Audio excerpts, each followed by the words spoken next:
The Five Mother Sauces, an exhaustive history and technical guide. The foundation of all classical French cooking rests upon a hierarchy of 5 elemental mixtures, known universally as the mother sauces. These sauces are the pillars of flavor, the essential building blocks from which thousands of other preparations are created. Tonight, we begin our slow exploration of these fundamental creations, moving methodically through their history, their technique, and their endless variations. These 5 sauces, bechamel, velouté, espagnole, hollandaise, and tomate, form the basis of French gastronomy as we know it today. The concept of the mother sauce emerged gradually over centuries of culinary refinement. In the kitchens of great houses and in the brigade systems of grand hotels, these 5 preparations became the daily foundation upon which all other work was built. Each morning in the classical French kitchen, the saucier would begin by preparing large quantities of these mother sauces, knowing that throughout the service, these bases would be transformed into dozens of derivative preparations. The mother sauces represented efficiency, consistency, and culinary logic. Bechamel, the white mother sauce. We begin with bechamel, the first of our 5 mother sauces. Bechamel is, at its heart, a milk-based sauce thickened by a roux. This sauce is perhaps the simplest in technical execution, yet it demands precision and patience. The history of bechamel is somewhat disputed among culinary historians, though tradition attributes its creation to Louis de Bechamel, a financier who served Louis XIV. Whether Bechamel himself created this sauce, or whether it was created in his honor by a court chef, remains unclear, lost to the passage of time and the embellishments of culinary mythology. What we do know with certainty is that by the 19th century, bechamel had become firmly established in the French culinary canon. Antonin Carême, the great chef and culinary codifier of the early 1800s, included bechamel among his essential sauces. Later, Auguste Escoffier, writing in Le Guide culinaire in 1903, would formalize the system of mother sauces that we still use today, and bechamel held its place as one of the 5 essential preparations. The roux foundation.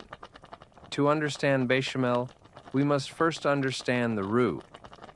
The roux is a cooked mixture of equal parts fat and flour, and it serves as the thickening agent for countless French sauces.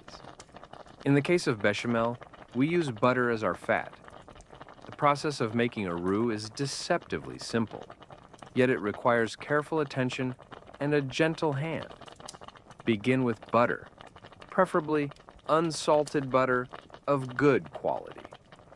The butter should be at room temperature or slightly cool. Take a heavy-bottomed saucepan, one with thick sides and a solid base that will distribute heat evenly. This is important because uneven heating can cause scorching, and scorched butter will impart an unpleasant taste to the finished sauce.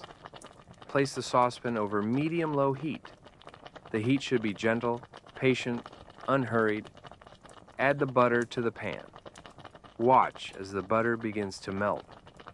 The solid mass softens first at its edges, then gradually throughout its center. As the butter melts, it will begin to foam slightly. This foam is the water content of the butter, evaporating in the gentle heat.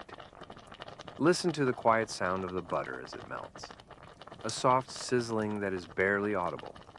The melted butter should be pale yellow, clear, and liquid. It should not be browning. If you see the butter beginning to take on color, reduce the heat immediately. Once the butter is fully melted and the foaming has subsided, it is time to add the flour. The flour should be all-purpose wheat flour, sifted if possible to remove any lumps. Measure the flour carefully, using the same volume or weight as the butter you have melted. The ratio is 1:1. If you have used 50 grams of butter, you will use 50 grams of flour. If you have used 4 tablespoons of butter, you will use 4 tablespoons of flour. Add the flour to the melted butter gradually, sprinkling it over the surface of the butter in small additions. After each addition, use a wooden spoon or a whisk to stir the flour into the butter. The flour will absorb the butter, and the mixture will begin to form a paste. This paste is the roux. Continue stirring constantly, using smooth, rhythmic motions. The motion of stirring is meditative, repetitive, calming. The spoon moves through the paste in steady circles, ensuring that every part of the roux is exposed to the heat of the pan evenly. As you stir, the roux will begin to cook. You will notice a subtle change in its appearance and aroma. The raw flour smell, slightly starchy and unpleasant, will begin to dissipate. The roux will become slightly smoother, more homogeneous. For bechamel, we want what is called a white roux, or roux blanc. This means we cook the roux just long enough to eliminate the raw flour taste, but not long enough to develop any color. Typically, this takes 2 to 3 minutes of constant stirring over gentle heat. The roux should remain pale, ivory-colored, with perhaps the faintest hint of cream. It should have a soft, sandy texture. It should smell neutral, perhaps with a slight buttery aroma, but no toasted or nutty notes. Those notes develop in blonde or brown roux, which we use for other sauces, but not for bechamel. When the roux has reached this stage, it is ready to receive the milk. Adding the milk. The milk must be warm, or at minimum at room temperature. Cold milk added to a hot roux will seize, creating lumps that are difficult to smooth out. To warm the milk, pour the required quantity into a separate saucepan and place it over low heat. The milk should be heated gently until it is warm to the touch, approximately 40 to 50 degrees Celsius, or 100 to 120 degrees Fahrenheit. The milk should not be boiling or even simmering. It should simply be warm, comfortable, no longer cold from the refrigerator. The ratio of milk to roux varies depending on the desired thickness of the finished bechamel. For a medium-thick bechamel, suitable for most applications, use approximately 1 liter of milk for every 60 to 70 grams of roux. This will produce a sauce that coats the back of a spoon smoothly, but is not so thick that it becomes pasty or cloying. Begin adding the warm milk to the roux gradually. Pour a small amount of milk into the pan with the roux, perhaps 1/4 of the total volume. Immediately begin stirring or whisking vigorously. The milk will combine with the roux, creating a thick paste at first. Continue stirring, working the paste against the sides and bottom of the pan to ensure there are no lumps. As you stir, the paste will begin to loosen, becoming more liquid as the milk is incorporated. Add more milk, again approximately 1/4 of the total volume. Stir continuously. The mixture will become thinner, more fluid. Continue adding the milk in stages, stirring constantly until all the milk has been incorporated. By adding the milk gradually and stirring throughout, you prevent the formation of lumps and ensure a smooth, homogeneous sauce. Once all the milk has been added, increase the heat slightly to bring the sauce to a gentle simmer. The sauce must come to a simmer to fully activate the thickening properties of the flour and to cook out any remaining starchy taste. As the sauce heats, continue to stir frequently, especially around the edges and bottom of the pan where the sauce is most likely to stick or scorch. Watch for the first bubbles to break the surface of the sauce. These bubbles indicate that the sauce is approaching a simmer. The bubbles will be large and lazy, rising slowly from the depths of the sauce and bursting gently at the surface. This is not a rolling boil, but a gentle, barely perceptible movement.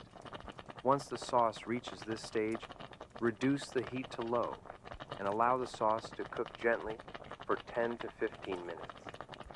During this cooking time, the flour will fully hydrate and the starches will gelatinize, creating the characteristic smooth, velvety texture of bechamel. Stir the sauce every minute or two, scraping the bottom of the pan to prevent scorching.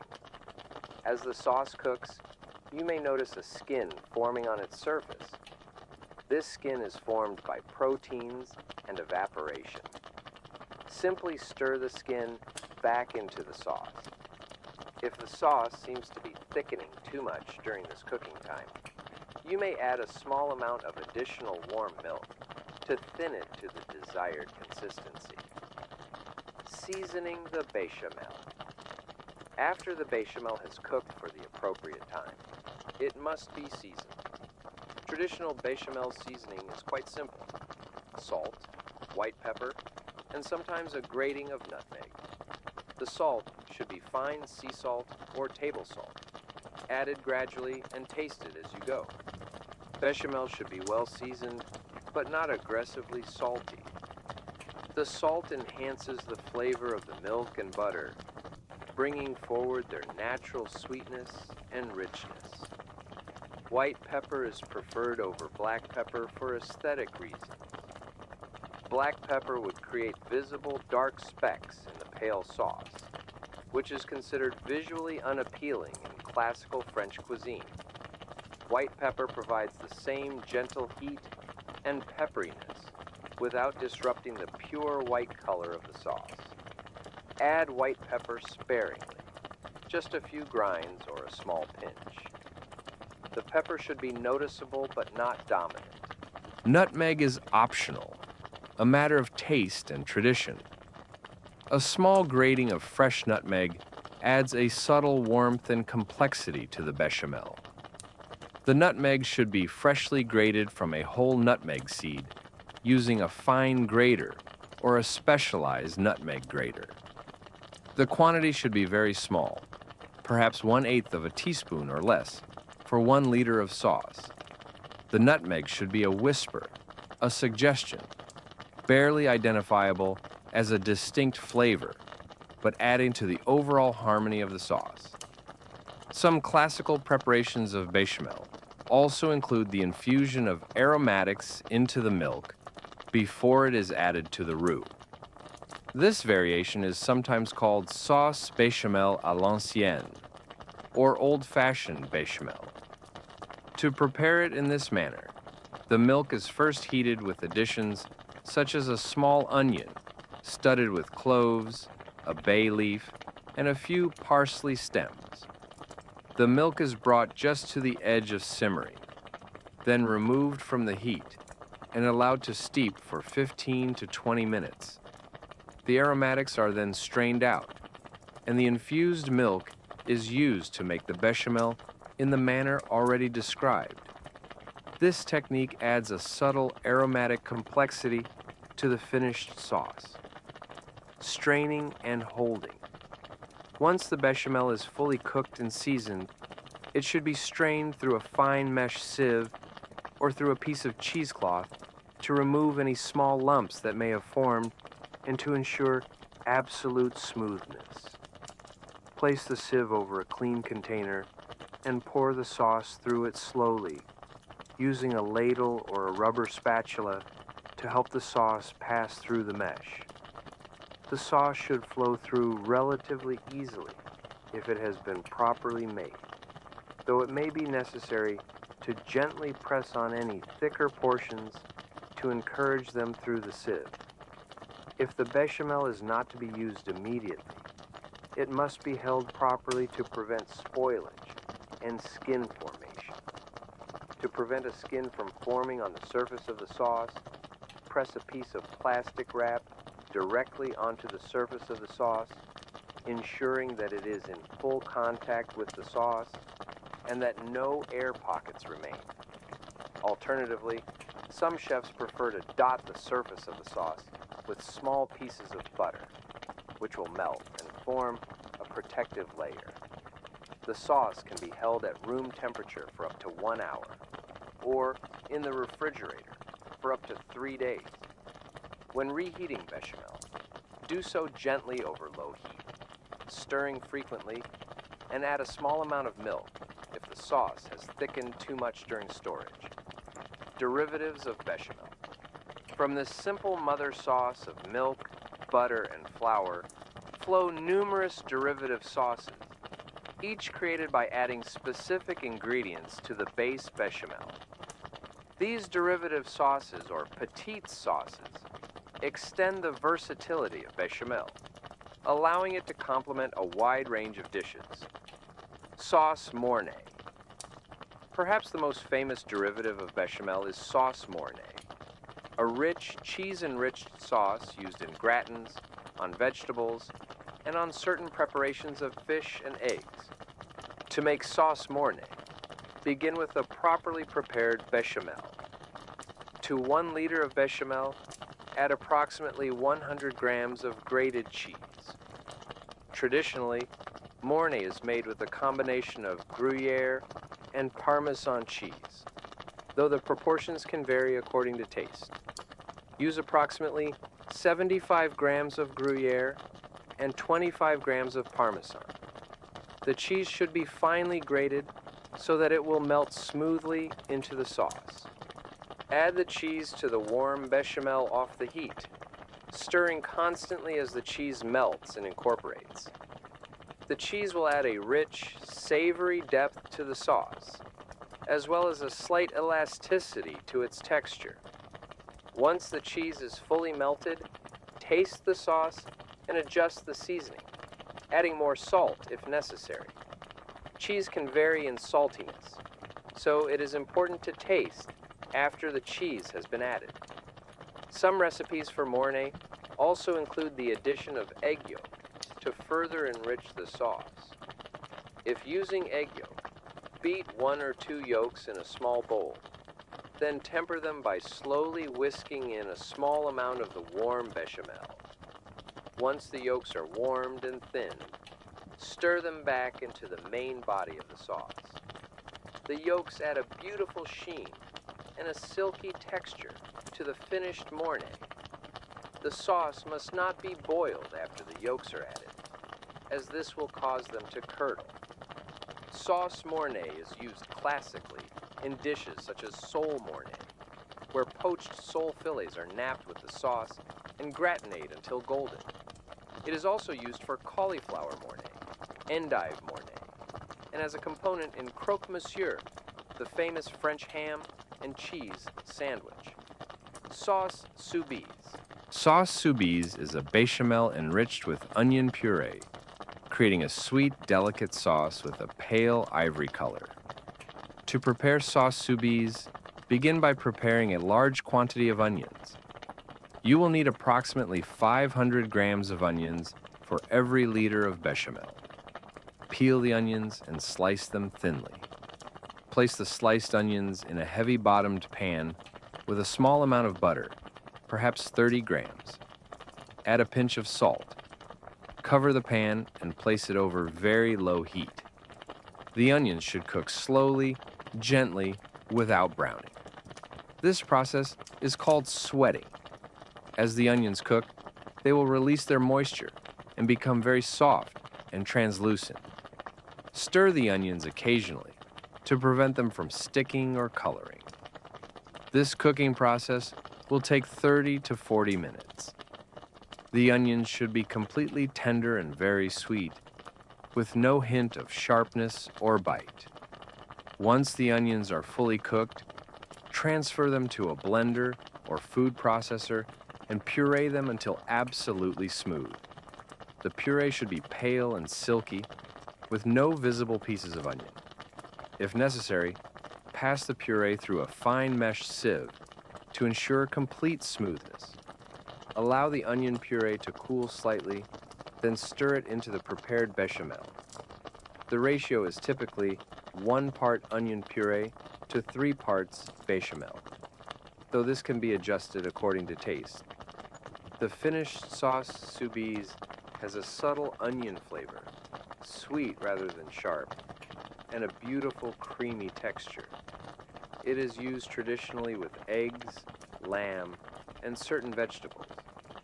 The sauce is named after the Prince de Soubise, a nobleman at the court of Louis XV, though whether the prince himself had any role in its creation is, like much culinary history, uncertain. Sauce Nantua. Sauce Nantua is a luxurious derivative of bechamel enriched with shellfish, specifically crayfish. This sauce is more complex to prepare than most derivatives, as it requires the preparation of a crayfish butter and the use of crayfish shells to add flavor and color to the base bechamel.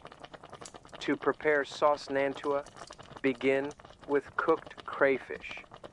The crayfish should be cooked in a court bouillon, a flavored cooking liquid, until they are just done. Remove the tail meat from the crayfish and reserve it for another use or for garnishing the finished dish. Collect the shells, including the heads and claws, and crush them thoroughly using a mortar and pestle or a food processor. Place the crushed shells in a heavy pan with an equal weight of butter. Heat the mixture gently, allowing the butter to melt and infuse with the flavor and color of the shells. This process takes approximately 15 to 20 minutes over low heat. The butter will turn a beautiful coral orange color and will be deeply flavored with the essence of the crayfish. Strain the crayfish butter through a fine sieve lined with cheesecloth, pressing firmly on the shells to extract all the flavored butter. Discard the shells. Allow the crayfish butter to cool until it is solid again. Then use it in place of plain butter when making the roux for the bechamel. Proceed to make the bechamel in the standard manner, using the crayfish butter for the roux. The resulting bechamel will be tinted a delicate pink-orange color and will have a distinct shellfish flavor. To finish the sauce Nantua, stir in a few tablespoons of heavy cream and adjust the seasoning. Some recipes also call for a small amount of cognac or brandy to be added for additional complexity. Sauce Nantua is used primarily with fish and shellfish dishes, and it is a classical component of quenelle de brochet Nantua, pike dumplings served with this luxurious sauce. Sauce crème sauce crème, also called cream sauce, is perhaps the simplest derivative of bechamel. It is made by simply enriching the base bechamel with heavy cream. To 1 liter of bechamel, add approximately 100 to 200 milliliters of heavy cream, depending on how rich you wish the sauce to be. The cream should be added to the warm bechamel and stirred until fully incorporated. The sauce should then be heated gently, but not allowed to boil. The addition of cream makes the sauce richer, smoother, and more luxurious. It softens the slightly floury texture that bechamel can sometimes have and adds a beautiful sheen. Sauce crème is used in many preparations of vegetables, especially in older traditional recipes for dishes such as creamed spinach or creamed onions. It is also sometimes used with poached chicken or veal.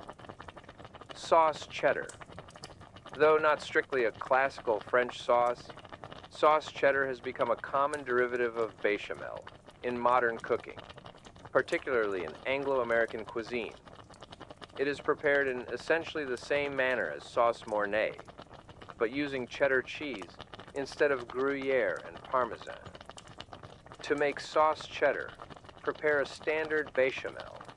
Then add approximately 150 to 200 grams of sharp cheddar cheese, finely grated, to 1 liter of sauce. Stir until the cheese is melted and fully incorporated. Sauce cheddar is commonly used in dishes such as macaroni and cheese, as a sauce for steamed broccoli or cauliflower, and as a component in various casseroles. While it lacks the refinement of sauce mornay, it is nonetheless popular and satisfying, with a bold cheese flavor that appeals to many palates. Uses of bechamel in classical French cuisine. Beyond its derivative sauces, bechamel itself is used in numerous classical French preparations. It serves as the base for soufflés, where it is enriched with egg yolks and then folded with beaten egg whites to create a light, airy mixture that puffs dramatically when baked. Cheese soufflé, for example, begins with a bechamel base, to which egg yolks and grated cheese are added before the egg whites are folded in. Bechamel is also used as a bind-in element in certain force meats and stuffings. When mixed with finely chopped cooked meat or vegetables, it creates a cohesive mixture suitable for filling vol au vents, stuffing vegetables, or forming into croquettes. The bechamel acts as a binder, holding the other ingredients together and adding moisture and richness. In gratins, bechamel, or one of its derivatives, is often used to coat the main ingredient before baking. The sauce provides moisture during cooking and creates a golden, crusty surface when exposed to the high heat of the oven or the salamander. Gratins of cauliflower, endive, and other vegetables typically feature bechamel or mornay as the sauce component. Bechamel is also essential in the construction of lasagna, where it is layered between sheets of pasta along with meat sauce or ragu. The bechamel provides creaminess and helps to bind the layers together, creating a cohesive dish. This use of bechamel is more common in northern Italian cuisine, particularly in Emilia-Romagna, but it has become widespread in many interpretations of lasagna. The mastery of bechamel is considered a fundamental skill for any cook working in the French tradition. Though simple in its composition, the sauce requires attention, patience, and an understanding of the behavior of roux and milk under heat. A perfectly made bechamel is smooth, creamy, and well seasoned, with no hint of floury taste or grainy texture. It is the foundation upon which many more complex sauces and dishes are built. Velouté, the second mother sauce. We move now from the milk-based bechamel to the stock-based velouté, the second of our 5 mother sauces. The word velouté comes from the French word for velvet, referring to the sauce's smooth, silky texture. Like bechamel, velouté is thickened with a roux, but instead of milk, velouté is made with a light stock, either chicken, veal, or fish stock, depending on the final application. The development of velouté as a distinct sauce category parallels the development of classical French cuisine itself. Stock-based sauces have existed for centuries, but the codification of velouté as one of the fundamental mother sauces is attributed primarily to Antonin Carême and Auguste Escoffier. In the classical French kitchen, velouté represents the category of white stock-based sauces, distinguished from the brown stock-based espagnole by the color and character of the stock used. Preparing the stock. Before we can make a velouté, we must first have a properly prepared stock. The quality of the stock will directly determine the quality of the finished sauce. A weak, underseasoned stock will produce a weak, underseasoned velouté. rich, flavorful stock will produce a sauce of depth and complexity. For chicken velouté, we use chicken stock, or fond blanc de volaille. This stock is made by simmering chicken bones, typically including the carcasses of roasted chickens, or raw chicken parts such as backs, necks, and wings, along with aromatic vegetables. The vegetables used in a white stock are typically the classic mirepoix, onions, carrots, and celery, in the ratio of 2 parts, onion to 1 part, carrot to 1 part, celery. To this mixture is added a bouquet garni, a bundle of herbs, typically consisting of parsley stems, thyme, and bay leaf, tied together with kitchen string or enclosed in a piece of cheesecloth. To make the stock, place the chicken bones in a large stock pot and cover them with cold water. The water should be cold when you begin, as this allows proteins and impurities to dissolve slowly from the bone. As the water heats, these impurities will rise to the surface as foam or scum, and they can be skimmed away. If you were to add the bones to boiling water, these impurities would be trapped in a turbulent liquid and would cloud the finished stock. Place the stock pot over high heat and bring the water to just below a boil. As the water heats, watch for foam to rise to the surface. Use a ladle or a shallow skimmer to remove this foam, discarding it. Once the foam has been thoroughly removed, reduce the heat so that the stock maintains a bare simmer. The surface of the liquid should shiver slightly, with only an occasional bubble breaking the surface. This gentle heat is essential for a clear, clean-tasting stock. Rapid boiling would emulsify the fat and proteins into the liquid, creating a cloudy, greasy stock. Add the mirepoix vegetables to the pot. There is no need to peel the onions completely. Simply trim the root end and remove any very loose outer skin. The carrots can be roughly chopped. The celery should be cut into large pieces. These vegetables do not need to be cut precisely, as they will be strained out of the finished stock. Add the bouquet garni as well. Allow the stock to simmer gently for 3 to 4 hours. During this time, check occasionally to skim any additional foam or fat that rises to the surface. The liquid will reduce slightly as water evaporates. This is normal and even desirable, as it concentrates the flavors. After 3 to 4 hours, the stock should be richly flavored and golden in color. Taste the stock. It should taste clearly of chicken, with a subtle vegetable sweetness and herbal note from the bouquet garni. If the stock tastes weak, continue simmering to reduce it further. Once the stock is finished, strain it through a fine mesh sieve lined with cheesecloth. Discard the solids, allow the stock to cool, then refrigerate it. As the stock chills, any remaining fat will solidify on the surface and can be easily removed. The stock can be stored in the refrigerator for up to 5 days, or frozen for several months. Veal stock, or fond blanc de veau, is made in essentially the same manner as chicken stock, but using veal bones, particularly knuckle bones, which are rich in gelatin. Veal stock has a more neutral flavor than chicken stock, and a richer body due to the higher gelatin content of the bones. Fish stock, or fumée de poisson, is made differently. Fish bones, particularly from white-fleshed fish, such as sole, turbot, or halibut, are used.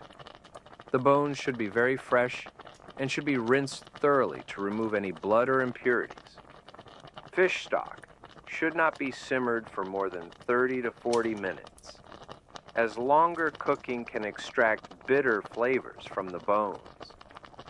The vegetables used in fish stock are typically the same as for chicken or veal stock. with the addition of mushroom trimmings, which add an earthy depth. White wine is also often added to fish stock, providing acidity and complexity, making the roux for velouté. The roux for velouté is made in the same manner as for bechamel, but with a slight variation in cooking time. For velouté, we want a roux that is slightly more cooked than the white roux used for bechamel, but not as developed as a brown roux. This is called a blonde roux, or roux blonde. Begin with equal parts butter and flour, as before. Melt the butter in a heavy-bottomed saucepan over medium-low heat. Once the butter's melted, add the flour gradually, stirring constantly. Cook the roux, stirring continuously, for approximately 5 to 7 minutes. During this time, the roux will begin to take on a very pale golden color, like straw or sand. The aroma will become slightly nutty, more developed than the neutral smell of white roux, but without the deep toasted notes of brown roux. This blonde roux provides a slightly richer flavor base for the velouté and will thicken the stock effectively without making the sauce too heavy or floury tasting. The roux should be smooth and homogeneous, with no lumps. When it reaches the appropriate color and aroma, it is ready to receive the stock. Combining stock and roux. As with bechamel, the stock should be warm when added to the roux. Cold stock added to hot roux will seize and form lumps. Heat the stock gently in a separate pan until it is warm, but not simmering. The stock should be approximately the same temperature as the roux, or slightly warmer. Begin adding the stock to the roux gradually, just as we added milk to the roux for bechamel. Add approximately 1/4 of the total stock volume. Then whisk vigorously to incorporate the stock into the roux. The mixture will be thick at first, then will loosen as more stock is added. Continue adding stock in stages, whisking constantly until all the stock has been incorporated. Once all the stock has been added, increase the heat to bring the sauce to a simmer. Stir frequently as the sauce heats. When the sauce reaches a simmer, reduce the heat to low and allow the sauce to cook gently for 30 to 45 minutes. This cooking time is longer than for bechamel, and it serves several purposes. First, it allows the flour to fully hydrate and thicken the sauce. Second, it cooks out any remaining floury taste. Third, it allows the sauce to reduce slightly, concentrating its flavors and improving its texture. During this cooking time, the sauce should be skimmed frequently. As it simmers, impurities and fat from the stock will rise to the surface. These appear as a light foam or scum. Use a ladle to carefully skim this away, tilting the pan slightly if necessary to pool the impurities at one side. This skimming process is essential for a clean-tasting, refined velouté. Finishing the velouté. After the appropriate cooking time, the velouté should be smooth, glossy, and thick enough to coat the back of a spoon. Taste the sauce and adjust the seasoning with salt and white pepper as needed. The sauce should be well seasoned, but not overpowering, as it will often be further enriched or flavored when creating derivative sauces. As with bechamel, strain the finished velouté through a fine mesh sieve or through cheesecloth to ensure absolute smoothness. The sauce can be held in the same manner as bechamel, with plastic wrap pressed directly onto its surface to prevent skin formation. Velouté can be stored in the refrigerator for up to 3 days. In the classical French kitchen, large quantities of velouté would be prepared in advance and held in a bain-marie, a hot water bath, to keep the sauce warm and fluid during service.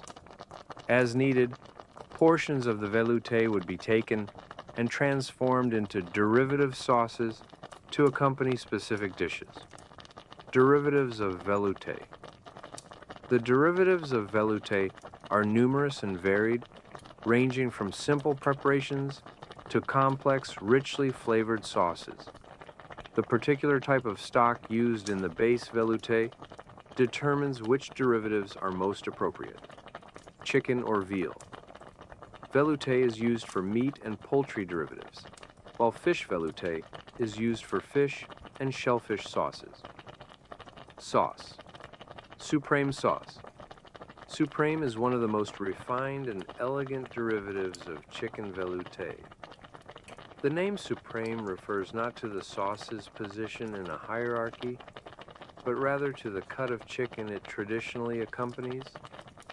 A Supreme is a boneless, skinless chicken breast, and sauce Supreme was developed specifically to complement this delicate meat. To prepare sauce Supreme, begin with a well-made chicken velouté. To 1 liter of velouté, add approximately 200 milliliters of heavy cream and an additional 200 milliliters of chicken stock. Bring this mixture to a simmer and cook gently, stirring frequently until the sauce has reduced by approximately 1/3. This reduction concentrates the flavors and thickens the sauce to the proper consistency. Once the sauce has reduced appropriately, remove it from the heat and whisk in approximately 50 grams of cold butter, cut into small pieces. This process is called monter au beurre, mounting with butter, and it adds a beautiful sheen and a rich, velvety texture to the finished sauce.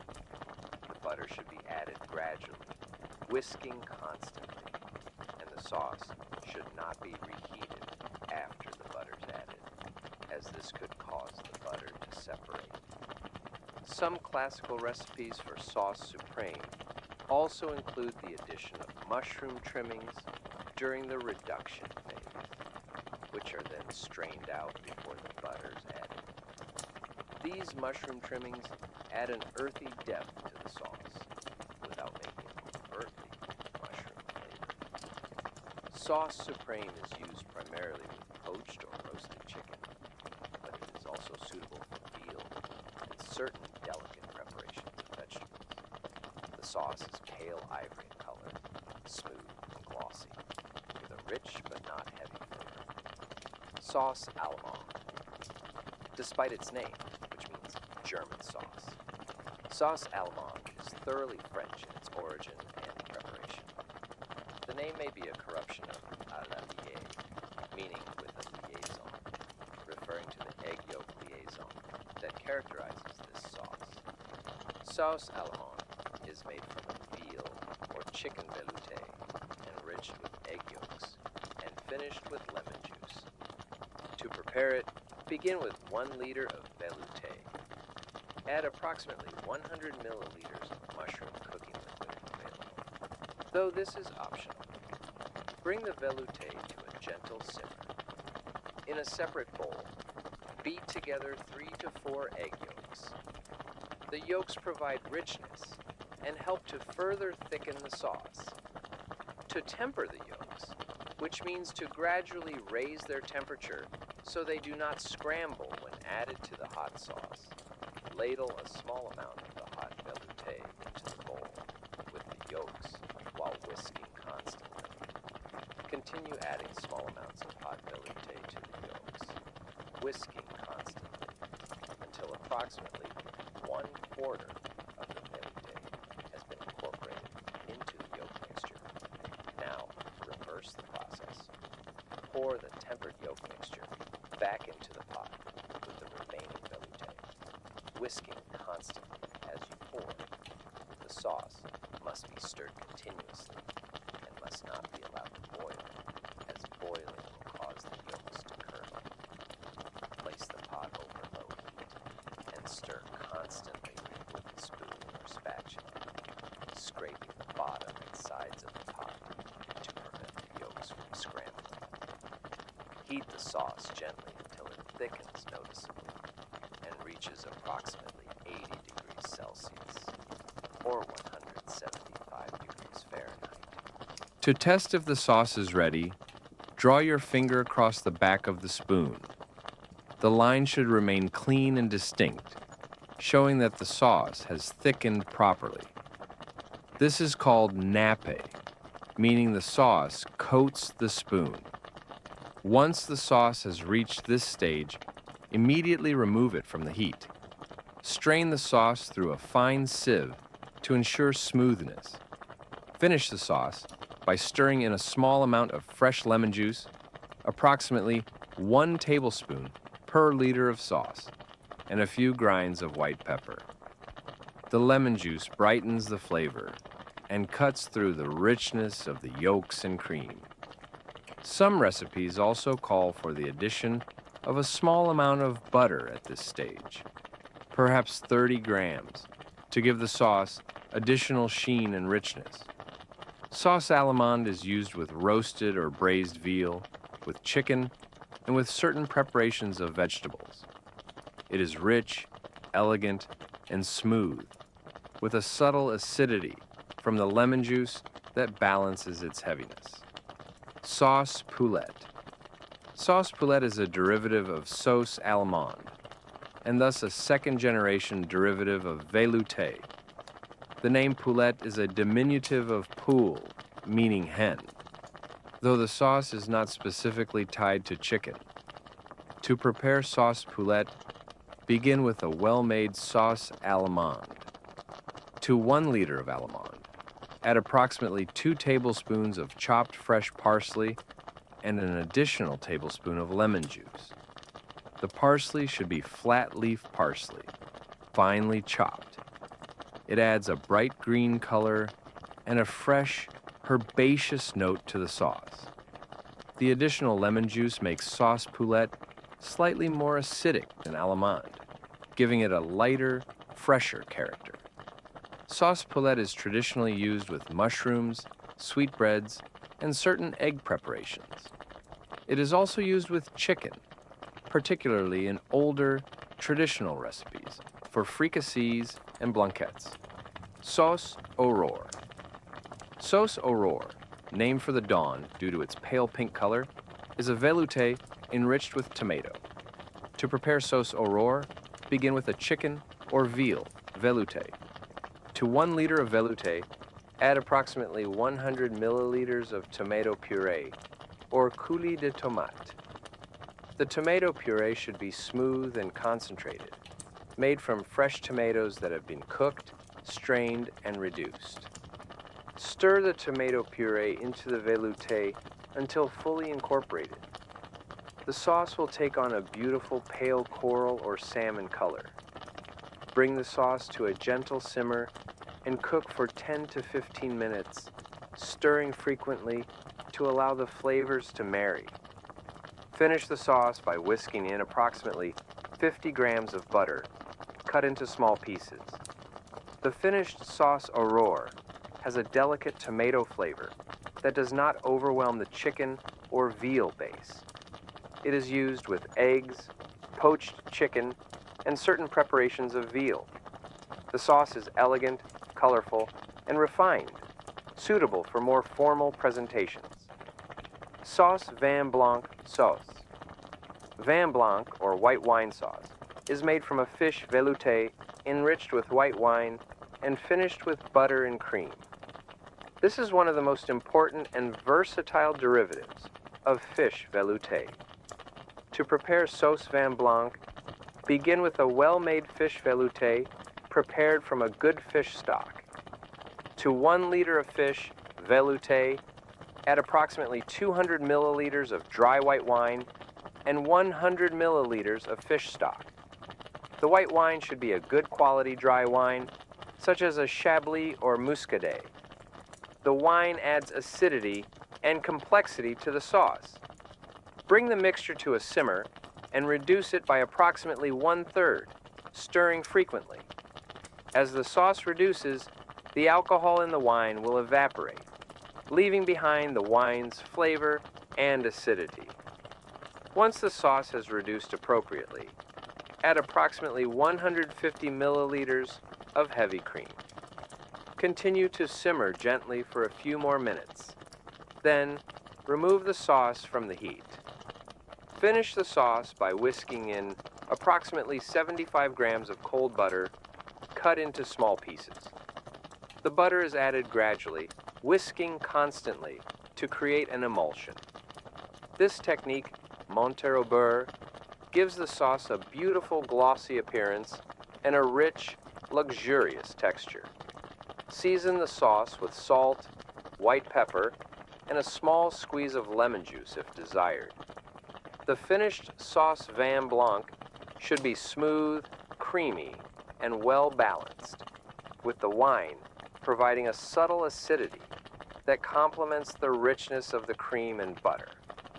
Sauce vin blanc is used with poached or steamed fish, with shellfish such as mussels or scallops, and in certain preparations of fish terrines or mousses.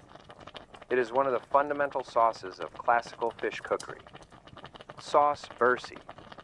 Sauce bercy is another important derivative of fish velouté, flavored with white wine and shallots. To prepare sauce bercy, begin by making a reduction.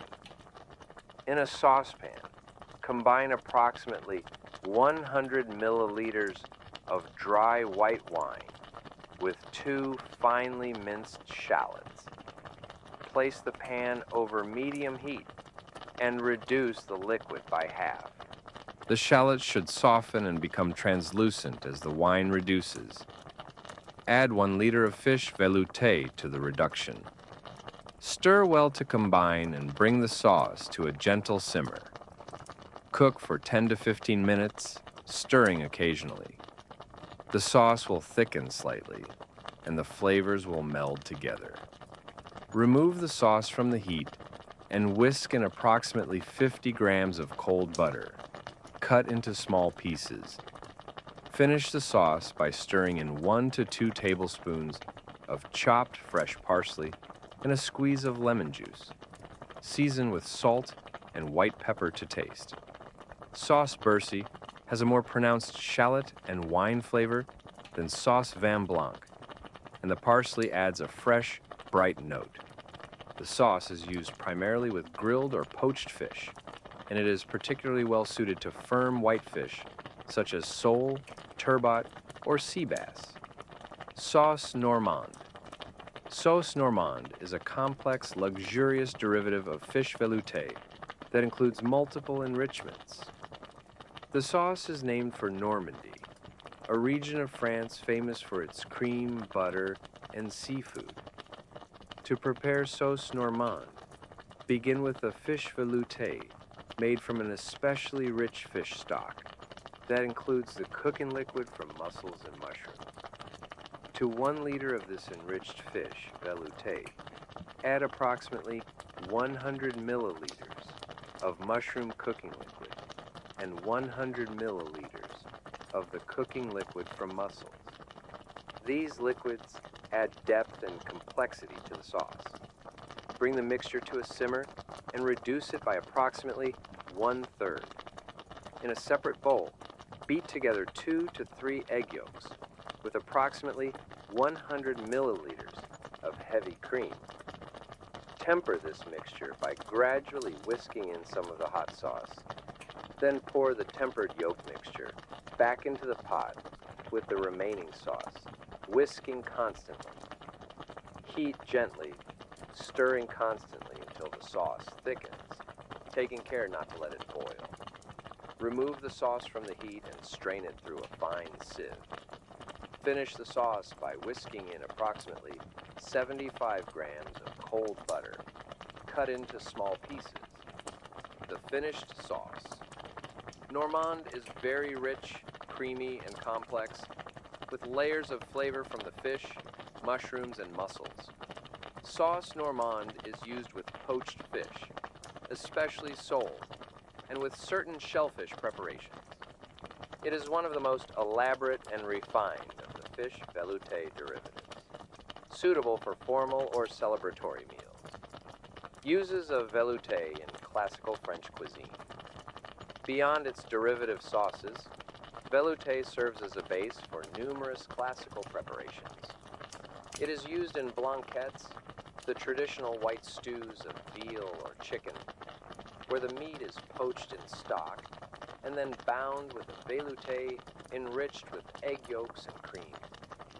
Blanquette de veau, veal stew in white sauce, is perhaps the most famous example of this preparation. Velouté is also used as a component in certain stuffings and forcemeats, where it provides moisture and helps to bind the other ingredients together. In vol au vents and bouchées, small puff pastry cases filled with creamed chicken, sweetbreads, or seafood, the filling is typically bound with a velouté, or one of its derivatives. In classical French fish cookery, velouté forms the foundation of many traditional sauces and preparations. Poached fish is often served with a velouté-based sauce, and the cooking liquid from the fish itself is frequently used in the preparation of the sauce, creating a harmonious relationship between the dish and its accompanying sauce. The mastery of velouté, like the mastery of béchamel, is considered essential for any cook working in the classical tradition. The sauce requires careful attention to the quality of the stock, precise technique in making and combining the roux, and patience during the cooking and reduction phases. A well-made velouté is smooth, flavorful, and versatile, capable of being transformed into dozens of derivative sauces. Espagnole, the brown mother sauce. We turn now from the white sauces to Espagnole, the brown mother sauce. Espagnole, which means Spanish, though its connection to Spain is obscure and largely lost to history, is the most complex and time-consuming of the 5 mother sauces to prepare. It is made from brown stock, thickened with brown roux, and enriched with tomatoes and additional aromatics. The preparation of Espagnole represents the pinnacle of classical sauce technique. It requires not only the making of the sauce itself, but the prior preparation of a rich brown stock, a brown roux, and a tomato element. The sauce then undergoes a long cooking and reduction process, during which it must be carefully skimmed and monitored. The result, however, is a sauce of extraordinary depth, complexity, and richness, capable of transforming simple preparations into memorable dishes. Preparing brown stock. The foundation of Espagnole is brown stock or fond roux. This stock differs from the white stocks used for velouté in that the bones are roasted before being simmered, creating a much darker color and a richer, more complex flavor. Brown stock is typically made from veal bones, though beef bones can also be used. Begin with approximately 5 kilograms of veal or beef bones. The bones should include both marrow bones and joint bones, as the collagen in the joints will break down during cooking to create gelatin, which gives the stock body and richness. The bones should be cut into smaller pieces, approximately 10 to 15 centimeters in length, to expose more surface area. Place the bones in a large roasting pan in a single layer. Do not crowd the bones. They should have space between them to allow for even browning. Place the roasting pan in a hot oven, approximately 200 degrees Celsius or 400 degrees Fahrenheit. Roast the bones for 45 minutes to 1 hour, turning them occasionally with tongs to ensure even browning. As the bones roast, they will brown and caramelize. The Maillard reaction, the complex chemical process that occurs when proteins and sugars are heated together, creates hundreds of new flavor compounds. This browning is essential for the deep, rich flavor of brown stock. The bones should be well browned, but not blackened or burnt, as burnt bones will impart a bitter flavor to the finished stock. When the bones are well browned, remove them from the oven. Drain off any accumulated fat from the roasting pan. Add the mirepoix vegetables to the pan with the bones. For brown stock, the mirepoix is the same as for white stock. Onions, carrots, and celery in the ratio of 2 parts. Onion to 1 part, carrot to 1 part celery. The vegetables can be roughly chopped.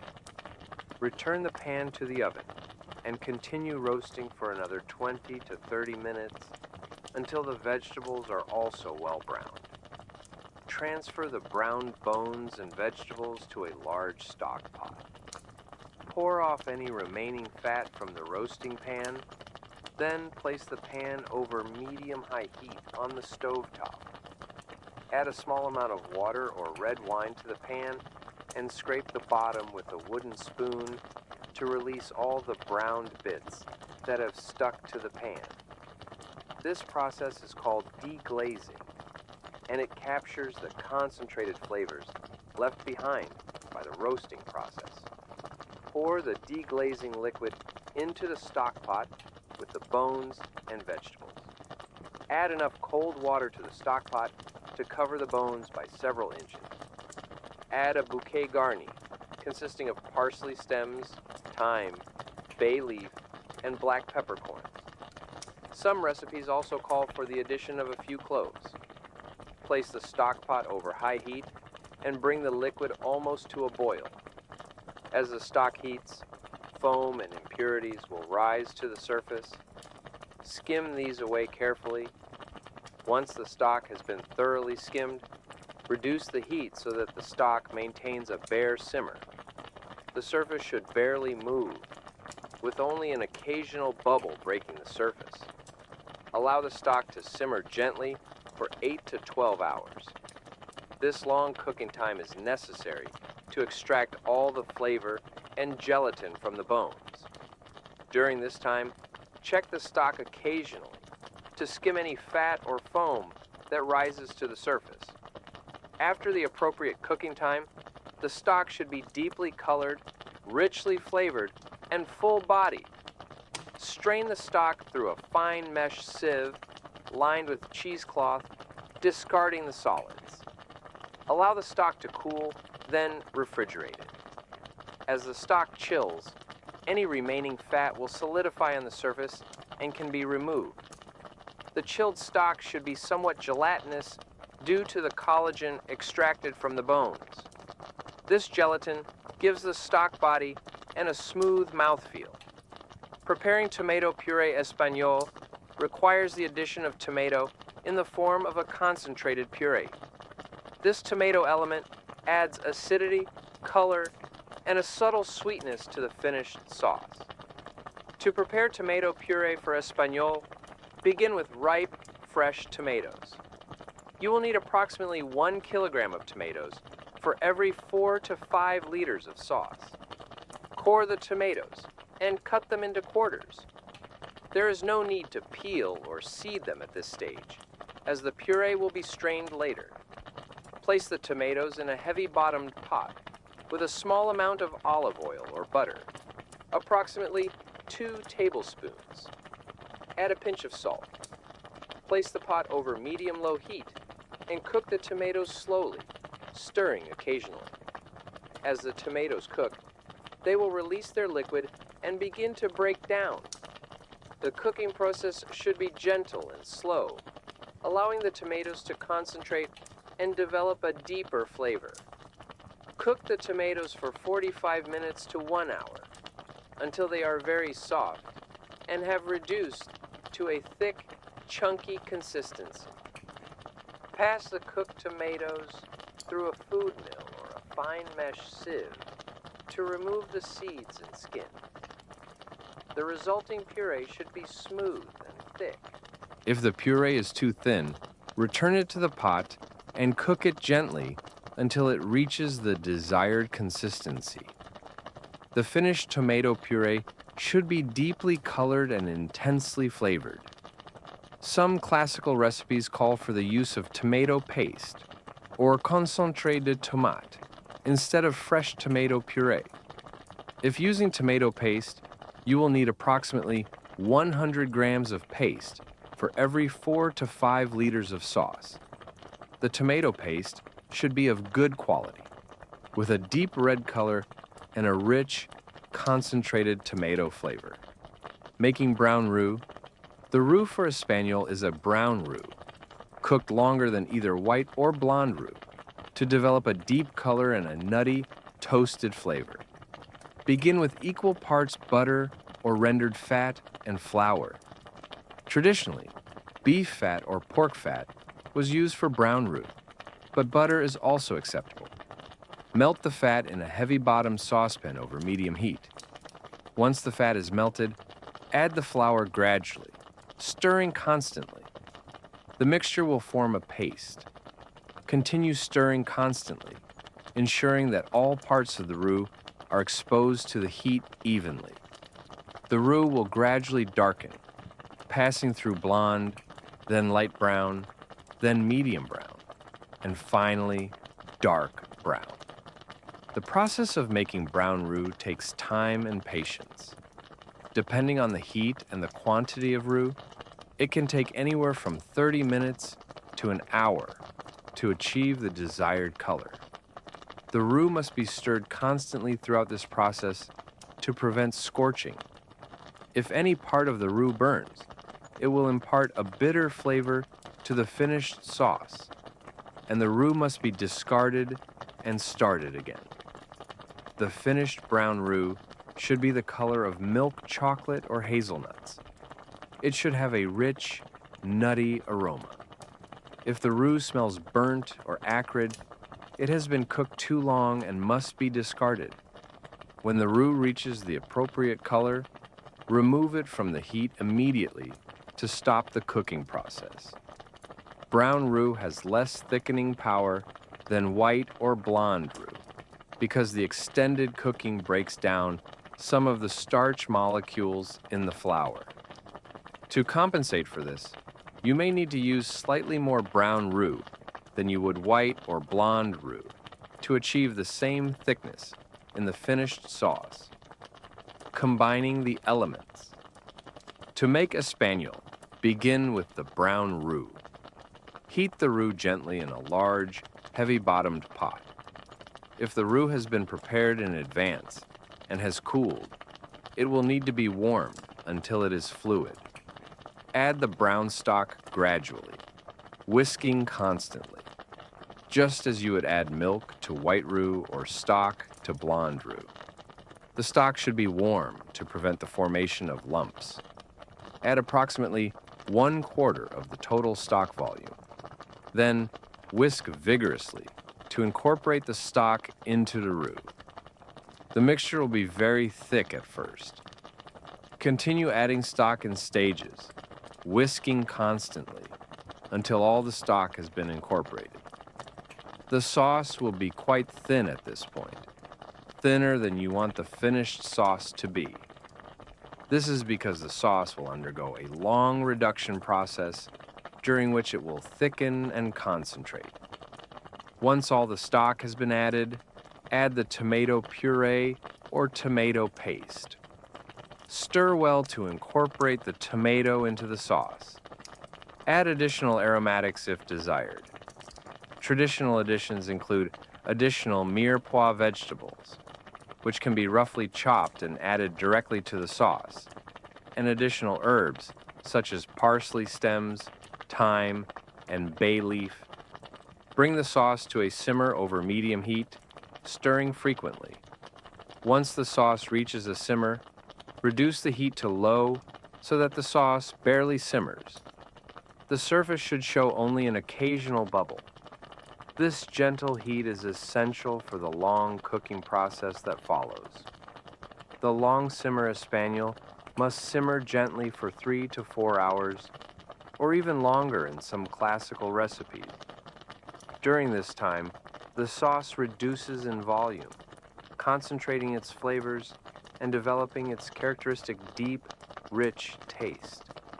The sauce must be carefully monitored and maintained throughout this process. As the sauce simmers, impurities, fat, and foam will rise to the surface. These must be skimmed away regularly, perhaps every 15 to 20 minutes, to ensure a clean, refined, finished sauce. Use a ladle to carefully remove the scum from the surface, tilting the pot slightly if necessary to pool the impurities at one side. The vegetables that were added to the sauce will release their flavors and then become exhausted. After approximately 2 hours of simmering, the vegetables can be strained out and discarded, though some cooks prefer to leave them in for the entire cooking time. The choice is a matter of tradition and personal preference. As the sauce reduces, stir it occasionally to prevent it from sticking to the bottom of the pot. Pay particular attention to the corners and edges of the pot, where the sauce is most likely to stick and scorch. If you notice any sticking, reduce the heat further and stir more frequently. The sauce is ready when it has reduced by approximately 1/3 to 1/2 of its original volume and has reached the desired consistency. The finished espagnole should be thick enough to coat the back of a spoon, but not so thick that it becomes pasty or gluey. The sauce should be deeply colored, a rich mahogany brown, and should have a complex, multi-layered flavor with notes of roasted meat, caramelized vegetables, and tomato. Finishing and straining. Once the espagnole has cooked for the appropriate time and has reached the desired consistency, it must be strained. Remove the pot from the heat and allow the sauce to settle for a few minutes.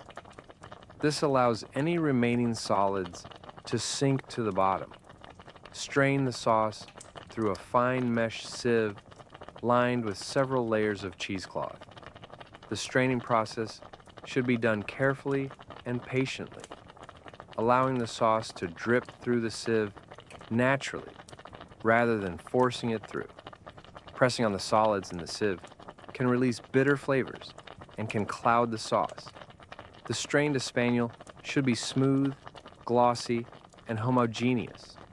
Taste the sauce and adjust the seasoning if necessary, adding salt and pepper to taste. Some recipes call for the addition of a small amount of sherry or Madeira at this stage, which adds complexity and a subtle sweetness to the finished sauce. If the espagnole is not to be used immediately, it should be cooled and stored properly. To prevent skin formation, press plastic wrap directly onto the surface of the sauce. The sauce can be refrigerated for up to 5 days or frozen for several months. Demi-glace, the essential derivative. Before discussing the other derivatives of espagnole, we must address demi-glace, which occupies a unique position in the classical sauce system. Demi-glace is not strictly a derivative sauce in the same sense as sauce Robert or sauce chasseur. Rather, it is an intermediate preparation, a reduction of espagnole, that is then used as the base for many other sauces. To make demi-glace, combine equal parts espagnole and brown stock in a heavy-bottomed pot. Bring the mixture to a simmer and cook gently, stirring occasionally and skimming frequently until the sauce has reduced by half. This reduction process can take 2 to 3 hours or even longer. As the sauce reduces, it becomes more concentrated, richer, and more intensely flavored. The consistency also changes, becoming thicker and more syrupy. The finished demi-glace should coat the back of a spoon heavily, and when cooled, it should have a semi-solid, jelly-like consistency due to the gelatin from the stock. Demi-glace is the foundation for many of the small sauces derived from Espagnole. In the classical kitchen, large quantities of demi-glace would be prepared and held, ready to be transformed into specific sauces as needed during service. The use of demi-glace rather than Espagnole directly gives the derivative sauces greater intensity and depth of flavor. Derivatives of Espagnole and demi-glace. The derivatives of Espagnole and demi-glace are numerous and include some of the most famous and beloved sauces in classical French cuisine. These sauces are typically used with red meats, game, and certain preparations of poultry. Sauce bordelaise. Sauce bordelaise is one of the most classic and widely known derivatives, flavored with red wine and bone marrow. To prepare sauce bordelaise, begin by making a reduction. In a saucepan, combine approximately 250 milliliters of good quality red Bordeaux wine with 2 finely minced shallots and a small amount of crushed black pepper. Place the pan over medium-high heat and reduce the wine by 3/4. The reduction should be intensely flavored and syrupy. Add approximately 500 milliliters of demi-glace to the reduction. Stir well to combine and bring the sauce to a gentle simmer. Cook for 10 to 15 minutes, stirring occasionally to allow the flavors to meld. Strain the sauce through a fine sieve to remove the shallots and pepper. The traditional finish for sauce bordelaise includes the addition of poached bone marrow. To prepare the marrow, remove it from the bone and cut it into dice, approximately 1 centimeter square. Poach the marrow dice gently in salted water for just a minute or two, until they are heated through but have not melted. Drain the marrow and add it to the finished sauce just before serving. Some recipes also call for the addition of butter to sauce bordelaise, approximately 30 grams per liter of sauce, whisked in at the end to give the sauce additional richness and sheen. Finish the sauce with a squeeze of lemon juice and chopped fresh parsley if desired. Sauce bordelaise is used primarily with grilled or roasted beef, particularly with entrecôte or côte de bœuf. The rich wine flavor and the luxurious marrow make this sauce especially suitable for formal or celebratory meals. Sauce Robert. Sauce Robert is a piquant sauce flavored with mustard, onions, and white wine. To prepare sauce Robert, begin by cooking finely diced onions in butter until they are soft and lightly golden. This should take approximately 10 minutes over medium heat. The onions should be stirred frequently to prevent them from browning too much. Add approximately 200 milliliters of dry white wine to the onions. Increase the heat and reduce the wine by half. Add approximately 500 milliliters of demi-glace to the reduction. Stir well and bring to a simmer.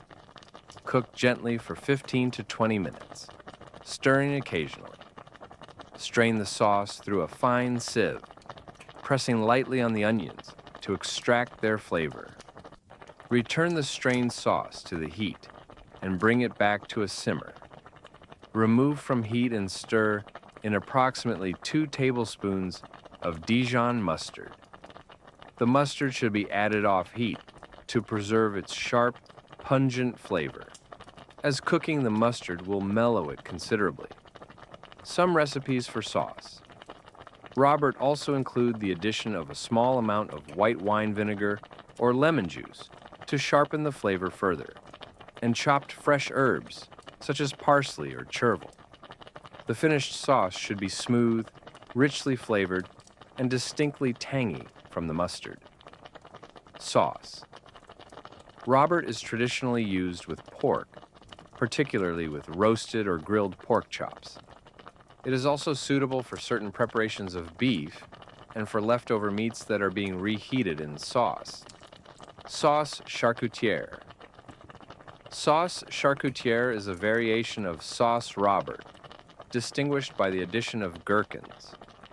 To prepare sauce charcutière, follow the recipe for sauce Robert, but after adding the mustard, also stir in approximately 2 tablespoons of finely julienne cornichons, the small tart French pickles. The cornichons add a sharp, acidic crunch that complements rich, fatty meats. Like sauce Robert, sauce charcutière is used primarily with pork.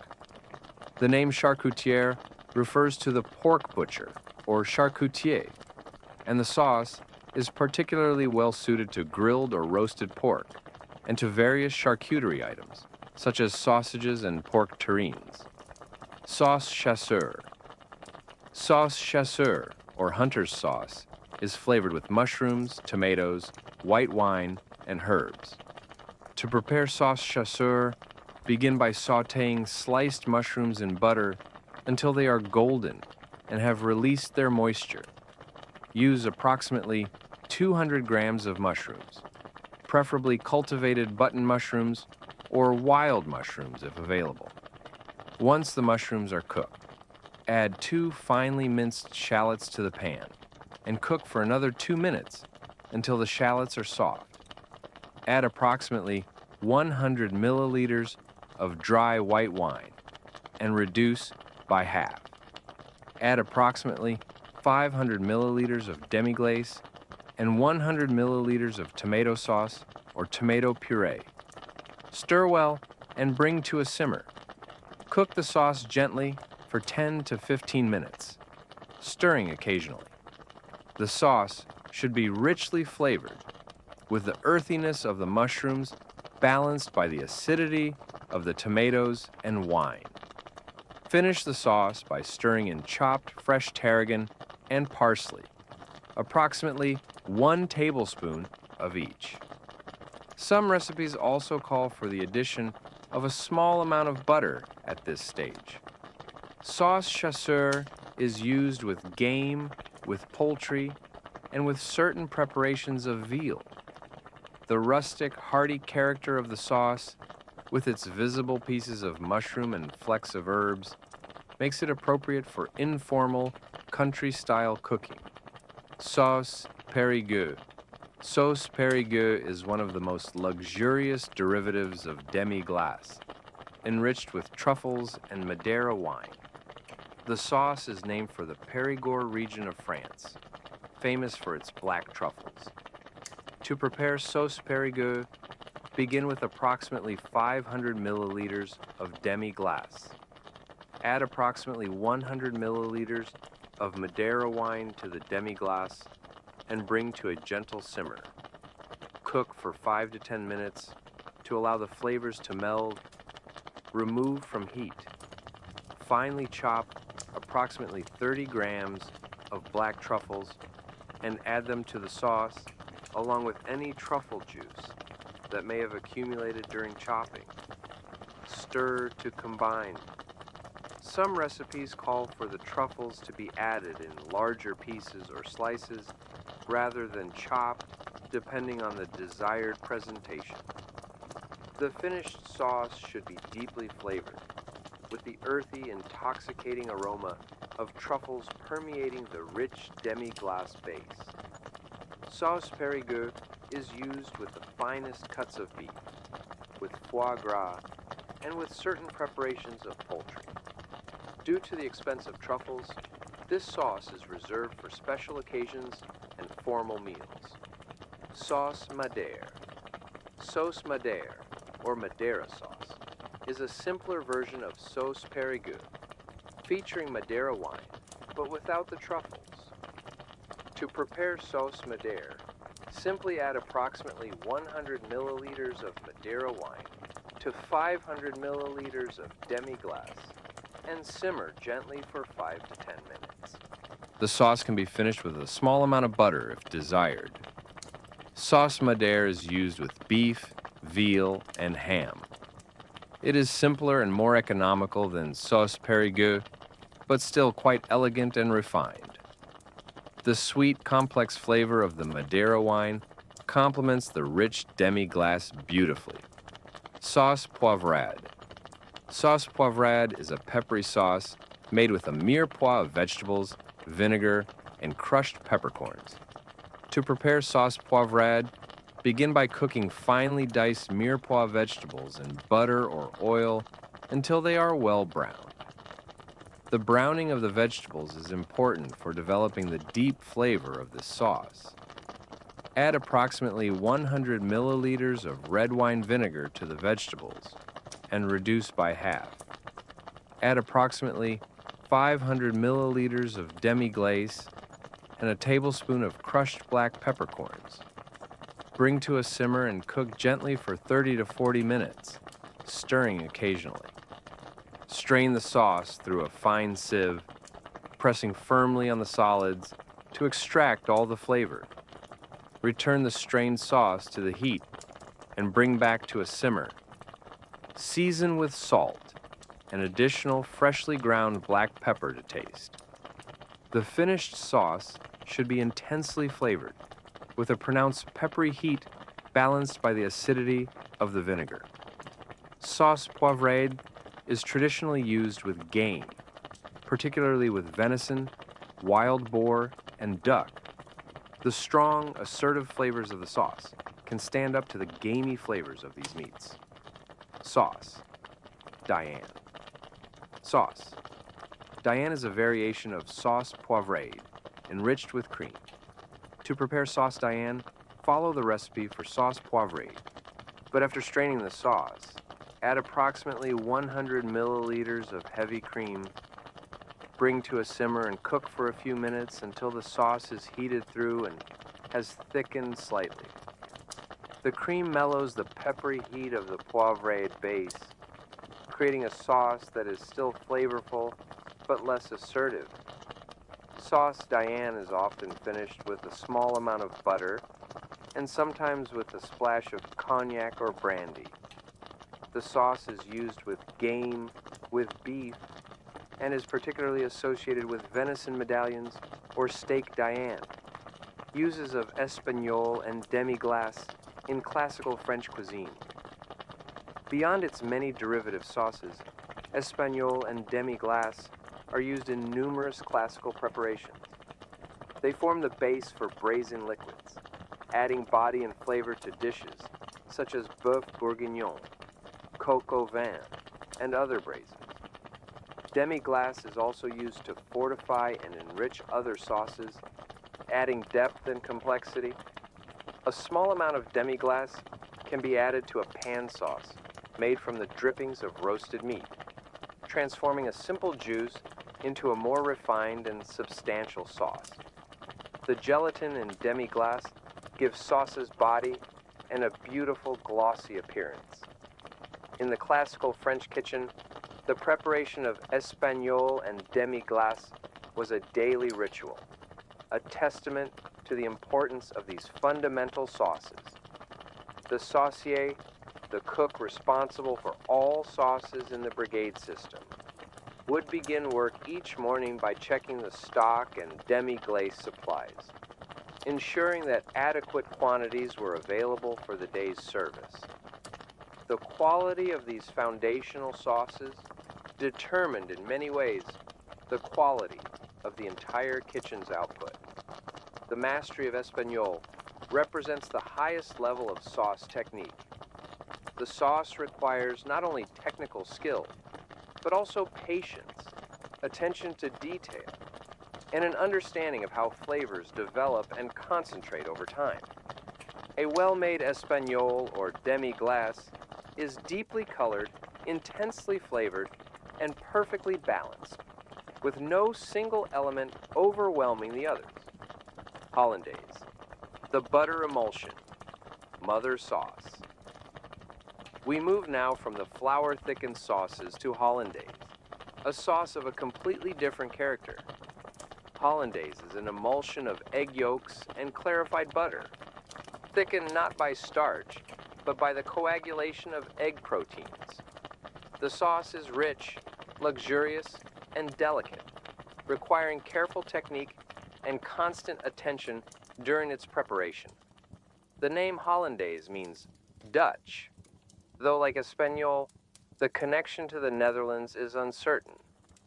Some culinary historians suggest that the sauce originated in France, but was named for the quality of Dutch butter, which was highly prized in France during the 17th and 18th centuries. Others suggest that the sauce may have been inspired by Dutch butter sauces brought to France by Huguenot refugees.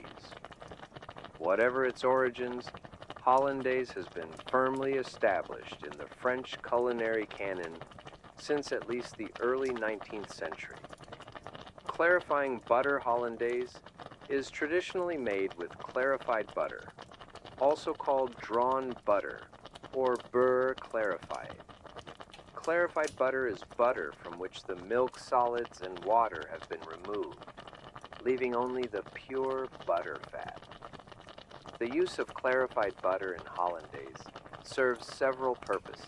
First, it prevents the sauce from becoming too thick, as the milk solids in whole butter can make the sauce heavy and pasty. Second, it gives the sauce a cleaner, more refined flavor. Third, it increases the stability of the emulsion. To clarify butter, begin with a larger quantity than you will need for the sauce, as some volume will be lost during the clarification process. For example, if you need 300 grams of clarified butter, begin with approximately 400 grams of whole butter. Cut the butter into large pieces and place it in a heavy-bottomed saucepan. Place the pan over low heat and allow the butter to melt slowly. Do not stir the butter as it melts. As the butter heats, you will observe 3 distinct layers forming. On the top will be a white foam, which is the milk proteins coagulating. In the middle will be the clear, golden butterfat. On the bottom will be the milk solids and water, which will appear as a white sediment. Allow the butter to continue heating gently. The water will evaporate, and you may hear a gentle crackling sound as this occurs. The foam on top will gradually subside. After approximately 15 to 20 minutes, the butter will be fully clarified. The butterfat should be perfectly clear and golden, and the milk solids on the bottom should be lightly browned, which adds a subtle nutty flavor to the clarified butter. Remove the pan from the heat and allow the butter to settle for a few minutes.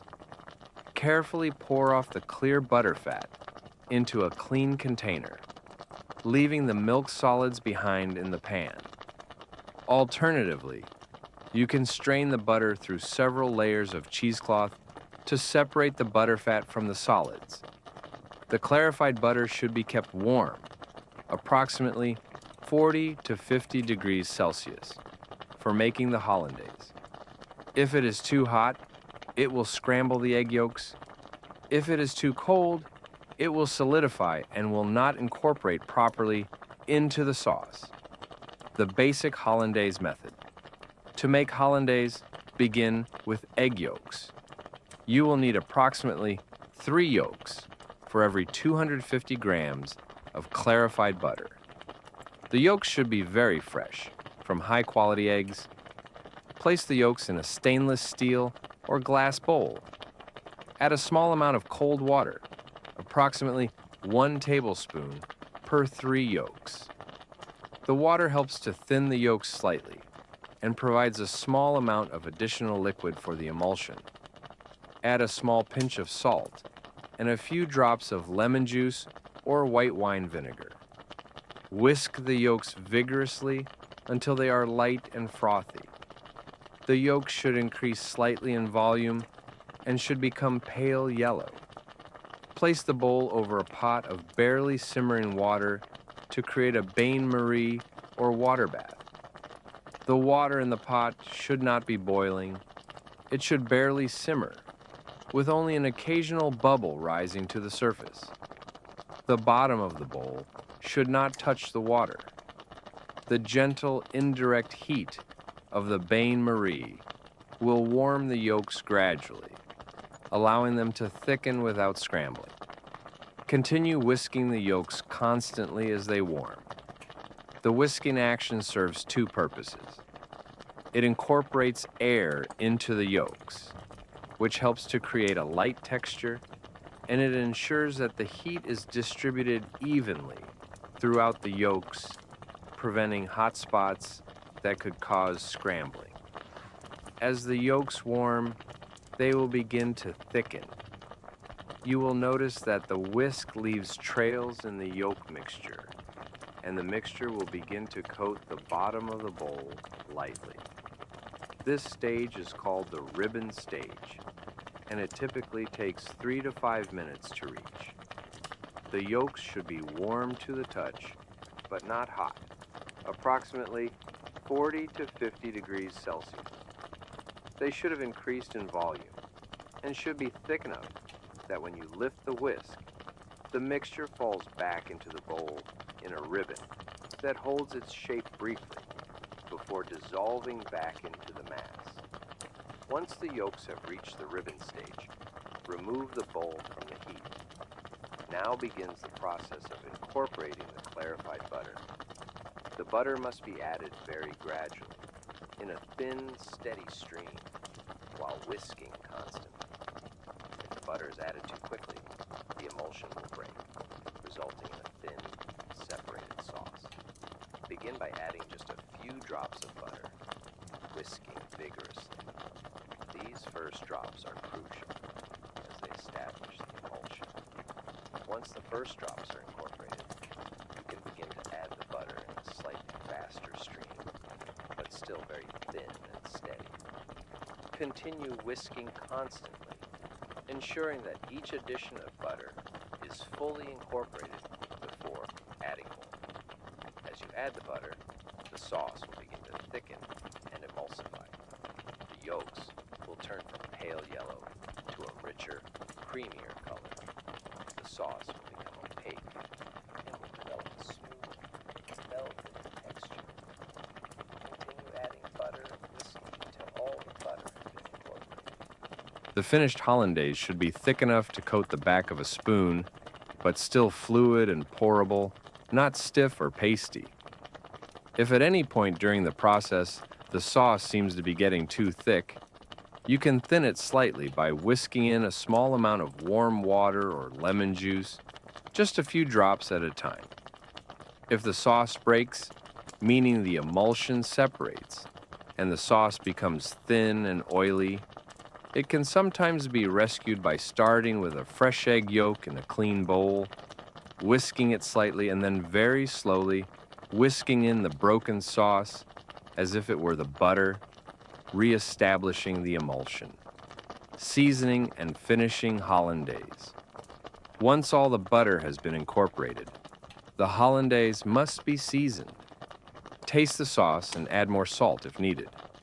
Add lemon juice to taste, whisking it in thoroughly. The lemon juice should be added gradually, tasting as you go, until the sauce has the right balance of richness and acidity. The lemon juice brightens the flavor of the sauce and cuts through its richness, making it more palatable. Some recipes also call for the addition of a pinch of cayenne pepper or white pepper to hollandaise.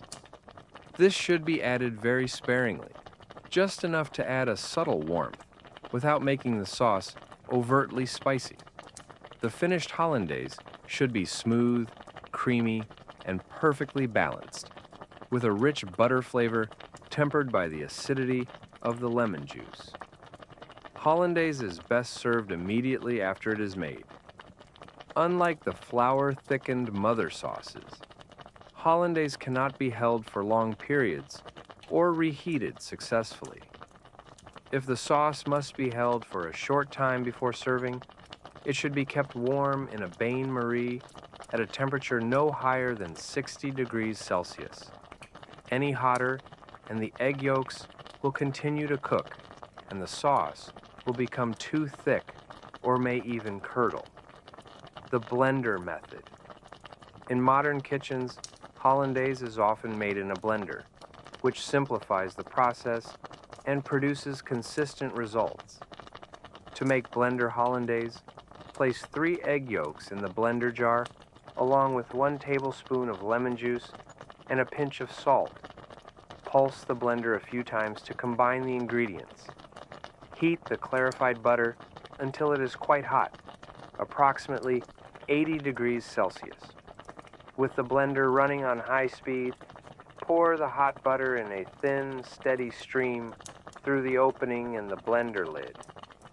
The combination of the blending action and the hot butter will create the emulsion. The entire process takes only 30 to 60 seconds.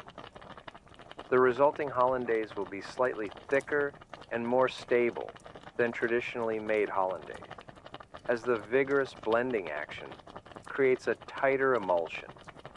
However, some cooks feel that blender hollandaise lacks the delicate, silky texture of traditionally whisked hollandaise. The method you choose is a matter of personal preference and practical consideration. Derivatives of hollandaise. Like the other mother sauces, hollandaise serves as the foundation for numerous derivative sauces. These derivatives extend the versatility of hollandaise, allowing it to complement a wider range of dishes. Sauce béarnaise. Sauce béarnaise is perhaps the most famous derivative of hollandaise, flavored with tarragon and shallots. Despite its name, which suggests an origin in Béarn, a region in southwestern France, the sauce was actually created in the Paris area in the 19th century. To prepare sauce béarnaise, begin by making a reduction, called a gastrique. In a small saucepan, combine approximately 100 milliliters of white wine vinegar, 100 milliliters of dry white wine, 2 finely minced shallots, and several sprigs of fresh tarragon. Add a pinch of crushed black pepper. Place the pan over medium-high heat and reduce the liquid by 3/4 until only approximately 50 milliliters remain. The reduction should be intensely flavored and slightly syrupy. Strain the reduction through a fine sieve, pressing on the shallots and tarragon to extract all the flavor. Discard the solid. Allow the reduction to cool slightly. Now proceed to make a hollandaise using the traditional method, but substitute the cooled reduction for the water and lemon juice that you would normally add to the egg yolks. The reduction will provide both liquid and flavor. Make the hollandaise in the usual manner, whisking the yolks over a bain-marie until they reach the ribbon stage, then gradually incorporating the clarified butter while whisking constantly. Once all the butter has been incorporated, finish the sauce by stirring in finely chopped fresh tarragon, approximately 1 tablespoon. Some recipes also call for the addition of finely chopped fresh churro. The finished sauce béarnaise should be thick, creamy, and richly flavored with tarragon and shallots. The sauce has a more assertive flavor than plain hollandaise and is less acidic, with the wine and vinegar reduction providing a complex base. Sauce béarnaise is traditionally served with grilled steak, particularly with tornadoes or filet mignon. It is also excellent with lamb and with certain preparations of fish. Sauce coron. Sauce coron is a variation of sauce béarnaise enriched with tomato puree. To prepare sauce coron, make a standard sauce béarnaise, then stir in approximately 2 tablespoons of tomato puree per 250 milliliters of sauce. The tomato puree should be smooth and concentrated. Stir until the tomato is fully incorporated. The addition of tomato gives the sauce a beautiful pale coral color and adds a subtle sweetness that balances the acidity of the béarnaise base. Sauce Coron is used with grilled meats, particularly with beef and lamb, and with certain preparations of eggs and fish. Sauce Foyot. Sauce Foyot, also called sauce Valois, is a sauce béarnaise enriched with demi-glace. This creates an unusual hybrid sauce that combines the emulsion technique of hollandaise with the rich, meaty flavor of brown sauce. To prepare sauce Foyot, make a standard sauce béarnaise. Then carefully fold in approximately 2 to 3 tablespoons of demi-glace per 250 milliliters of sauce. The demi-glace must be added carefully to avoid breaking the emulsion. It should be warm, but not hot, and should be folded in gently rather than stirred vigorously. The finished sauce has a deeper color than béarnaise and a more complex savory flavor.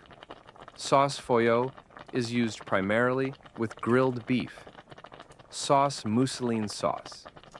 Mousseline is a hollandaise lightened with whipped cream. To prepare sauce mousseline, make a standard hollandaise. Just before serving, whip approximately 100 milliliters of heavy cream until it forms soft peaks. Carefully fold the whipped cream into the hollandaise. The cream should be folded in gently to preserve its airy texture. The finished sauce mousseline is lighter and fluffier than regular hollandaise, with a more delicate texture. The cream also makes the sauce slightly less rich and acidic. Sauce mousseline is used with poached or steamed fish, with asparagus, and with certain egg preparations. Sauce Maltaise. Sauce Maltaise is a hollandaise flavored with blood orange juice and zest. To prepare sauce Maltaise, make a standard hollandaise, but substitute blood orange juice for half of the lemon juice. After the sauce is finished, stir in the finely grated zest of 1 blood orange. The blood orange gives the sauce a beautiful reddish-orange color and a sweet, slightly bitter citrus flavor that is quite different from lemon. Sauce Maltaise is particularly associated with asparagus, and it is traditionally served during the spring when both blood oranges and asparagus are in season. Sauce Dijon. Sauce Dijon is a hollandaise flavored with Dijon mustard. To prepare sauce Dijon, make a standard hollandaise, then stir in approximately 1 to 2 tablespoons of Dijon mustard per 250 milliliters of sauce. The mustard should be added after all the butter has been incorporated, as adding it earlier could interfere with the emulsion. The mustard gives the sauce a pleasant sharpness and a slightly more complex flavor. Sauce Dijon is used with grilled fish, particularly with salmon, and with certain preparations of chicken and vegetables. Uses of hollandaise in classical French cuisine. Hollandaise is perhaps most famously used in eggs Benedict, where it is served over poached eggs and Canadian bacon on an English muffin. Though Eggs Benedict is an American creation rather than a French dish, it has become internationally popular and has introduced many people to hollandaise sauce. In classical French cuisine, hollandaise is used primarily with vegetables, particularly with asparagus, for which it is considered the ideal accompaniment. The rich, buttery sauce complements the delicate, slightly grassy flavor of asparagus beautifully. Hollandaise is also served with artichokes, broccoli, and cauliflower. Hollandaise is used with poached or grilled fish, particularly with salmon, sole, and turbot. The sauce adds richness to the lean fish and provides a luxurious finish. In some preparations, fish is first poached, then napped with hollandaise and quickly glazed under a hot salamander or broiler, creating a golden, lightly crusted surface.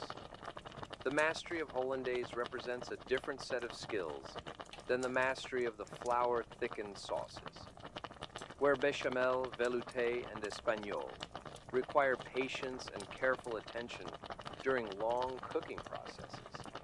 Hollandaise requires precision, quick work, and a delicate touch.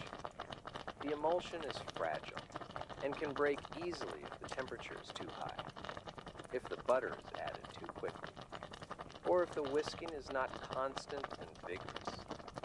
A perfectly made hollandaise is smooth, creamy, and perfectly balanced between richness and acidity.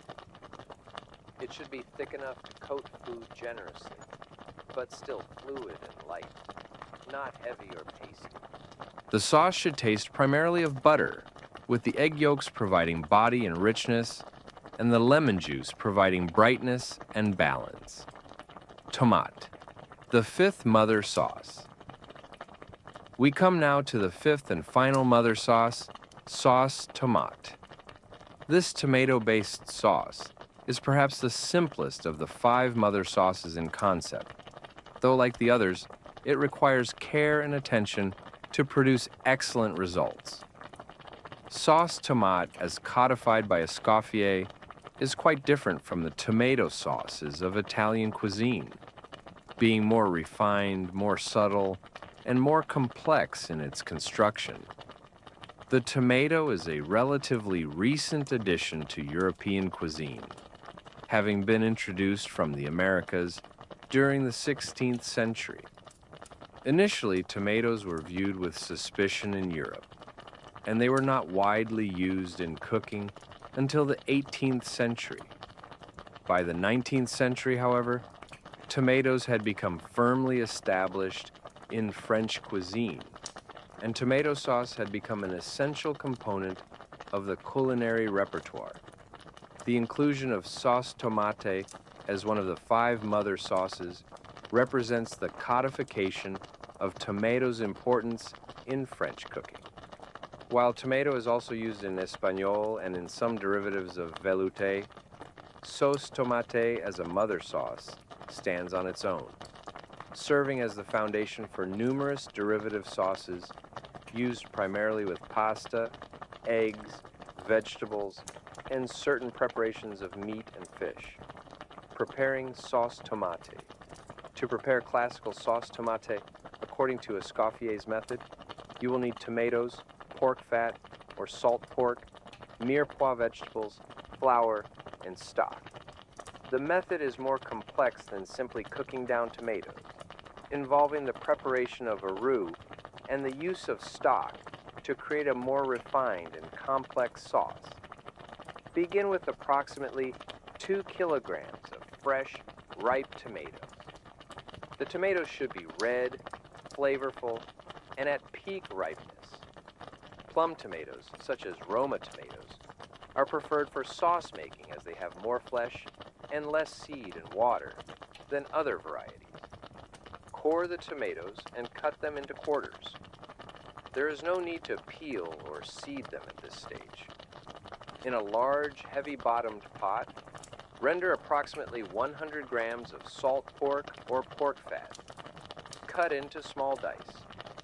The pork fat adds richness and depth to the sauce and is a traditional element of French tomato sauce. Place the pot over medium heat and cook the pork fat slowly until it has rendered its fat and the solid pieces have become golden and crispy. These crispy bits, called lardons, can be removed and reserved for another use, or they can be left in the sauce. Add approximately 150 grams of mirepoix vegetables to the rendered fat. The mirepoix for tomato sauce should include onions, carrots, and celery, finely diced. Cook the vegetables in the fat, stirring occasionally until they are soft and lightly golden, approximately 10 minutes. The vegetables should not be brown, just softened and slightly caramelized. Add approximately 30 grams of flour to the pot and stir well to coat the vegetables with the flour. Cook the flour for 2 to 3 minutes, stirring constantly eliminate the raw flour taste. This creates a roux similar to those used in bechamel and velouté, though the presence of the vegetables makes it a more rustic, less refined roux. Add the quartered tomatoes to the pot, along with approximately 1 liter of white stock. White stock, either chicken or veal, is traditionally used in sauce tomate, though some modern recipes substitute water or vegetable stock. The stock adds body and complexity to the finished sauce. Stir well to combine all the ingredients. Add a bouquet garni consisting of parsley stems, thyme, and bay leaf. Add approximately 3 to 4 cloves of garlic, lightly crushed but left whole. Add a pinch of sugar to balance the acidity of the tomatoes. Salt should be added sparingly at this stage, as the sauce will reduce and concentrate, and it can always be adjusted later. Bring the mixture to a boil over medium-high heat, stirring occasionally. Once it reaches a boil, reduce the heat to low and allow the sauce to simmer gently, uncovered, for 1.5 to 2 hours. The sauce should barely bubble, with only occasional movement on its surface. During this time, the tomatoes will break down completely, the flavors will meld, and the sauce will thicken and reduce. Stir the sauce occasionally during cooking, especially toward the bottom of the pot, where it is most likely to stick. As the sauce cooks, the tomatoes will release their liquid, which will then evaporate, concentrating the flavors. The flour will thicken the sauce, and the stock will add depth and body. After the appropriate cooking time, remove the bouquet garni and the garlic cloves. Pass the sauce through a food mill fitted with a fine disc, or puree it in a blender or food processor, and then strain it through a fine mesh sieve. The food mill is preferred by many cooks as it removes the seeds and skins while pureeing the flesh, creating a smooth sauce without the need for additional straining. The resulting puree should be smooth, thick, and richly colored. Taste the sauce and adjust the seasoning with salt and pepper. If the sauce seems too thick, it can be thinned with a small amount of stock. If it seems too thin, it can be returned to the heat and reduced further. The finished sauce tomate should coat the back of a spoon and should have a deep, complex tomato flavor with subtle notes of the aromatics and stock. The simplified method. In modern kitchens, sauce tomate is often made by a simpler method that omits the roux and pork fat. To make a simplified sauce tomate, begin by heating olive oil in a heavy-bottomed pot. Add finely diced onions and cook until they are soft and translucent. Add minced garlic and cook for another minute until fragrant. Add fresh tomatoes, either crushed by hand or processed briefly in a food processor. Alternatively, canned whole tomatoes can be used, which many cooks prefer as they are consistently ripe and flavorful. If using canned tomatoes, crush them by hand as you add them to the pot. Add a small amount of tomato paste to deepen the color and intensify the flavor. Add aromatic herbs such as basil, oregano, or thyme. Add a pinch of sugar and salt to taste. Bring the sauce to a simmer and cook gently for 30 to 45 minutes, stirring occasionally. The sauce will thicken as it cooks, and the flavors will concentrate. When the sauce has reached the desired consistency, adjust the seasoning and use as needed. This simplified method produces a lighter, fresher tasting tomato sauce that is closer to Italian style than to the classical French sauce tomate. Both methods have their place, and the choice depends on the intended use and personal preference. Derivatives of sauce tomate. The derivatives of sauce tomate are numerous. and includes some of the most popular and widely used sauces in both French and Italian cuisine.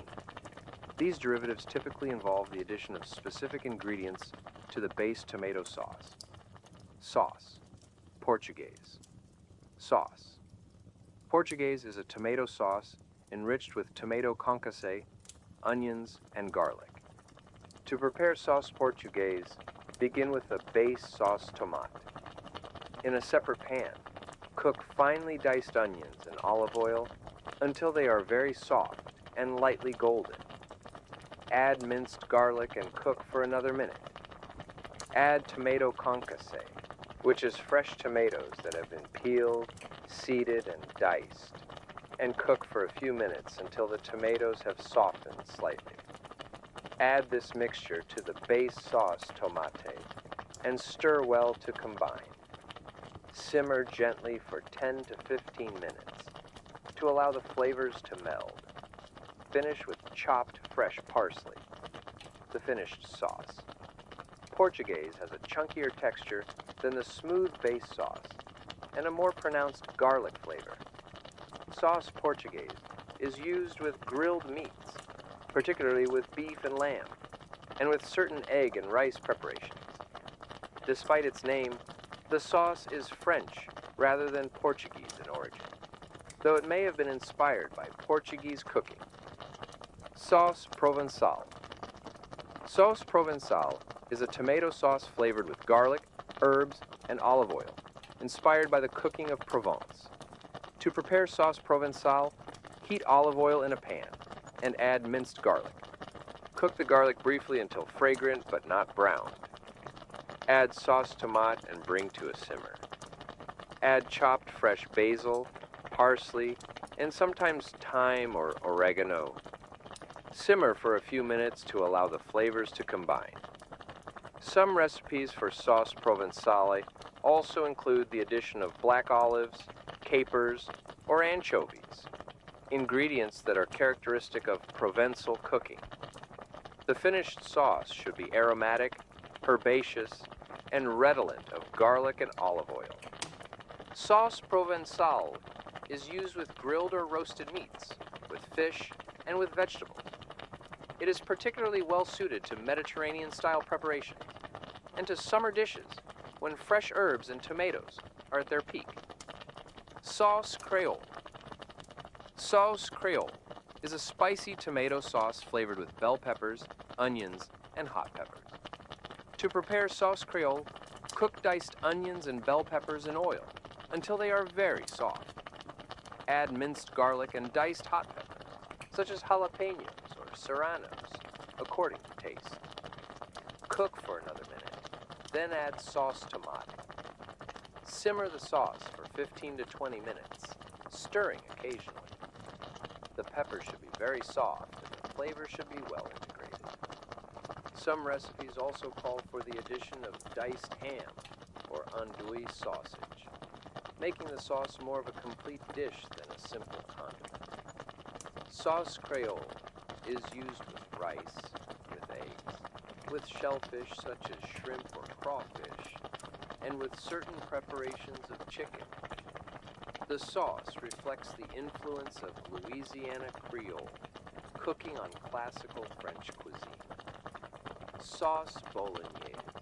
Sauce Bolognaise, or Bolognese sauce, is a meat sauce made with tomatoes. Though Italian rather than French in origin, it has been adopted into the French culinary repertoire and is considered by some to be a derivative of sauce tomate. To prepare sauce Bolognaise, begin by cooking ground meat, traditionally a mixture of beef and pork, in a heavy pot with a small amount of olive oil. Brown the meat well, breaking it up as it cooks. Add finely diced onions, carrots, and celery, and cook until the vegetables are soft.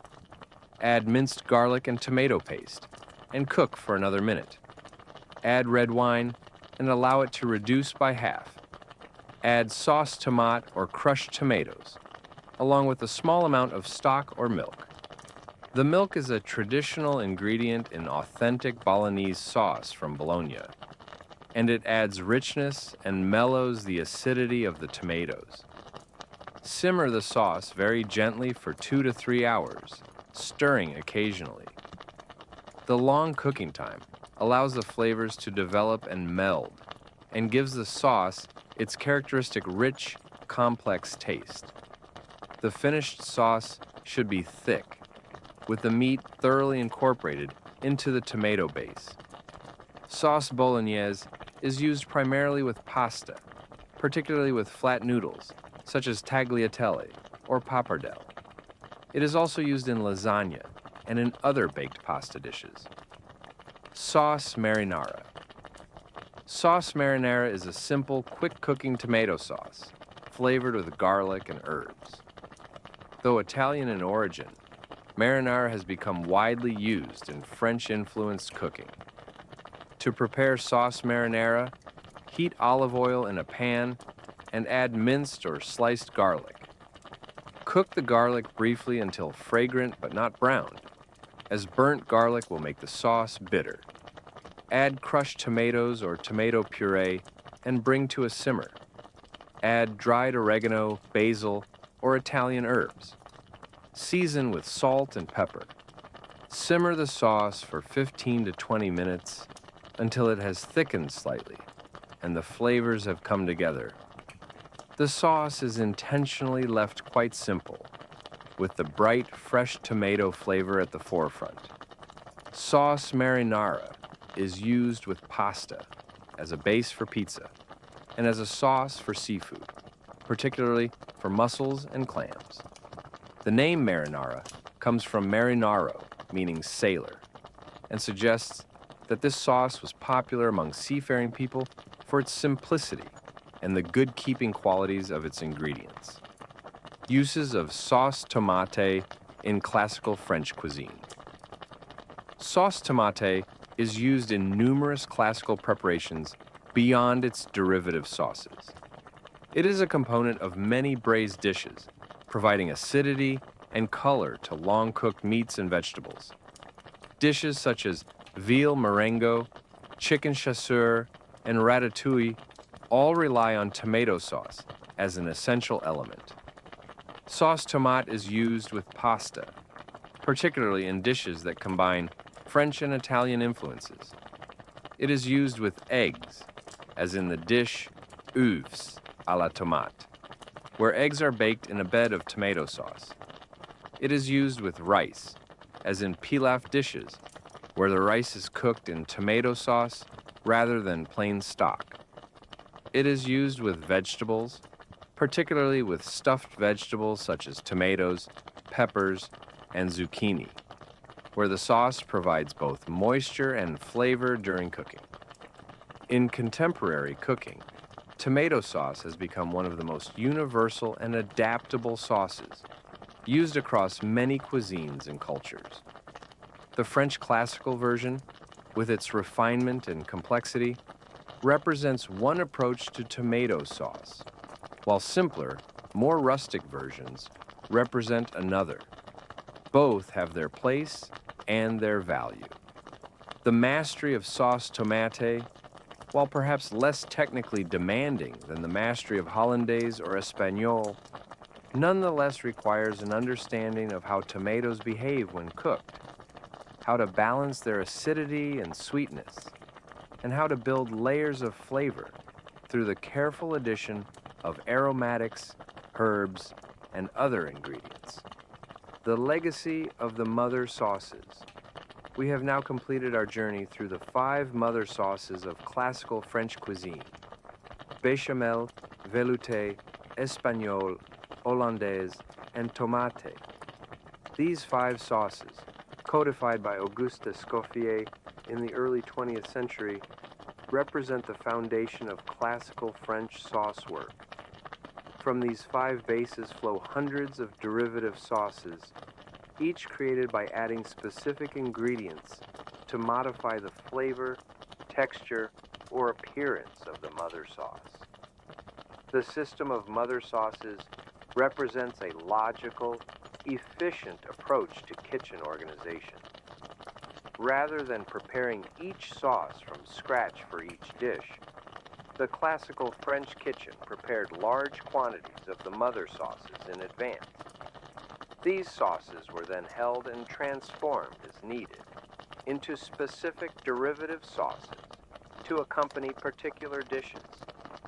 This system allowed for both variety and consistency, ensuring that even a small kitchen could offer a wide range of sauces while maintaining quality and efficiency. The importance of the mother sauces extends beyond their practical utility. They represent a way of thinking about cooking, a systematic approach to understanding how ingredients combine and transform. By mastering the mother sauces, a cook gains insight into the fundamental principles of thickening, emulsification, reduction, and flavor building. These principles can then be applied to countless other preparations, both within and beyond the realm of classical French cuisine. The evolution of sauce work. The codification of the 5 mother sauces by Escoffier represented a simplification and rationalization of an earlier, more complex system. Antonin Carême, writing in the early 19th century, had identified 4 mother sauces: béchamel, velouté, espagnole, and allemande. Carême's system was itself a codification of centuries of French cooking practice, drawing on the work of earlier chefs and cookbook authors. Escoffier's innovation was to replace allemande with hollandaise as a mother sauce, and to add tomate as a 5th mother sauce. This reflected changes in cooking practice and taste. Allemande, being a derivative of velouté rather than a truly independent sauce, was reclassified as a derivative rather than a mother sauce. Hollandaise, representing the emulsified butter sauces, was elevated to mother sauce status. Tomate, reflecting the growing importance of tomatoes in French cuisine, was added to the canon. Since Escoffier's time, the system of mother sauces has remained largely unchanged, though its application has evolved. In contemporary professional kitchens, the mother sauces are still taught and used, though often in simplified or modernized forms. The advent of food processors, blenders, and other modern equipment has changed some of the techniques, making certain sauces easier and faster to prepare. Changes in dietary preferences and health consciousness have led to lighter interpretations of some sauces, with less butter, cream, or flour than in traditional recipes. Despite these adaptations, the fundamental principles embodied in the mother sauces remain relevant. The understanding of how flour thickens liquids, how emulsions form and stabilize, how flavors concentrate through reduction, and how aromatics build complexity. These lessons learned through the study of mother sauces apply across all of cooking, not just classical French cuisine. The cultural significance of French sauces. The development of elaborate sauce work is one of the defining characteristics of French haute cuisine. While many cultures have developed their own sauce traditions, the French approach to sauces is distinguished by its systematization, its refinement, and its emphasis on technique. The creation of mother sauces and their derivatives represents an attempt to bring order and logic to what might otherwise be a bewildering array of preparations. This systematization reflects broader cultural values. The French culinary tradition places great emphasis on education, technique, and the transmission of knowledge from master to apprentice. The codification of the mother sauces by Carême and Escoffier was part of a larger project to document and standardize French cooking, making it teachable and reproducible. This project transformed cooking from a purely practical craft into something approaching an intellectual discipline. The emphasis on sauce in French cuisine also reflects attitudes about food and dining. In the French tradition, food is not merely fuel, but an art form and a source of pleasure. The elaborate sauces of haute cuisine, with their complex preparations and refined flavors, embody this attitude. They represent the transformation of simple ingredients through skill and patience into something extraordinary. The pedagogical value of the mother sauces. For culinary students, the mother sauces serve as an essential foundation. The process of learning to make bechamel teaches the basic principles of roux-based sauces. The student learns to control heat, to judge consistency, to avoid lumps, and to season properly. These lessons, learned in the context of making bechamel, can be applied to countless other preparations. Learning to make velouté builds on the lessons of bechamel, while introducing new elements. The student must now work with stock rather than milk, must understand the importance of skimming, and must learn to judge when a sauce has reduced sufficiently. The techniques learned in making velouté prepare the student for working with more complex stock-based sauces. The preparation of espagnole represents a higher level of complexity. The student must now coordinate multiple elements. The preparation of brown stock, the making of brown roux, the long reduction and skimming process, the patience required to make espagnole properly, the attention to detail needed to prevent scorching or over-reduction. These develop discipline and focus. Hollandaise introduces the student to emulsion work, a completely different set of techniques from the roux-based sauce. The delicate whisking over heat, the gradual addition of butter, the constant attention required. These teach precision and concentration.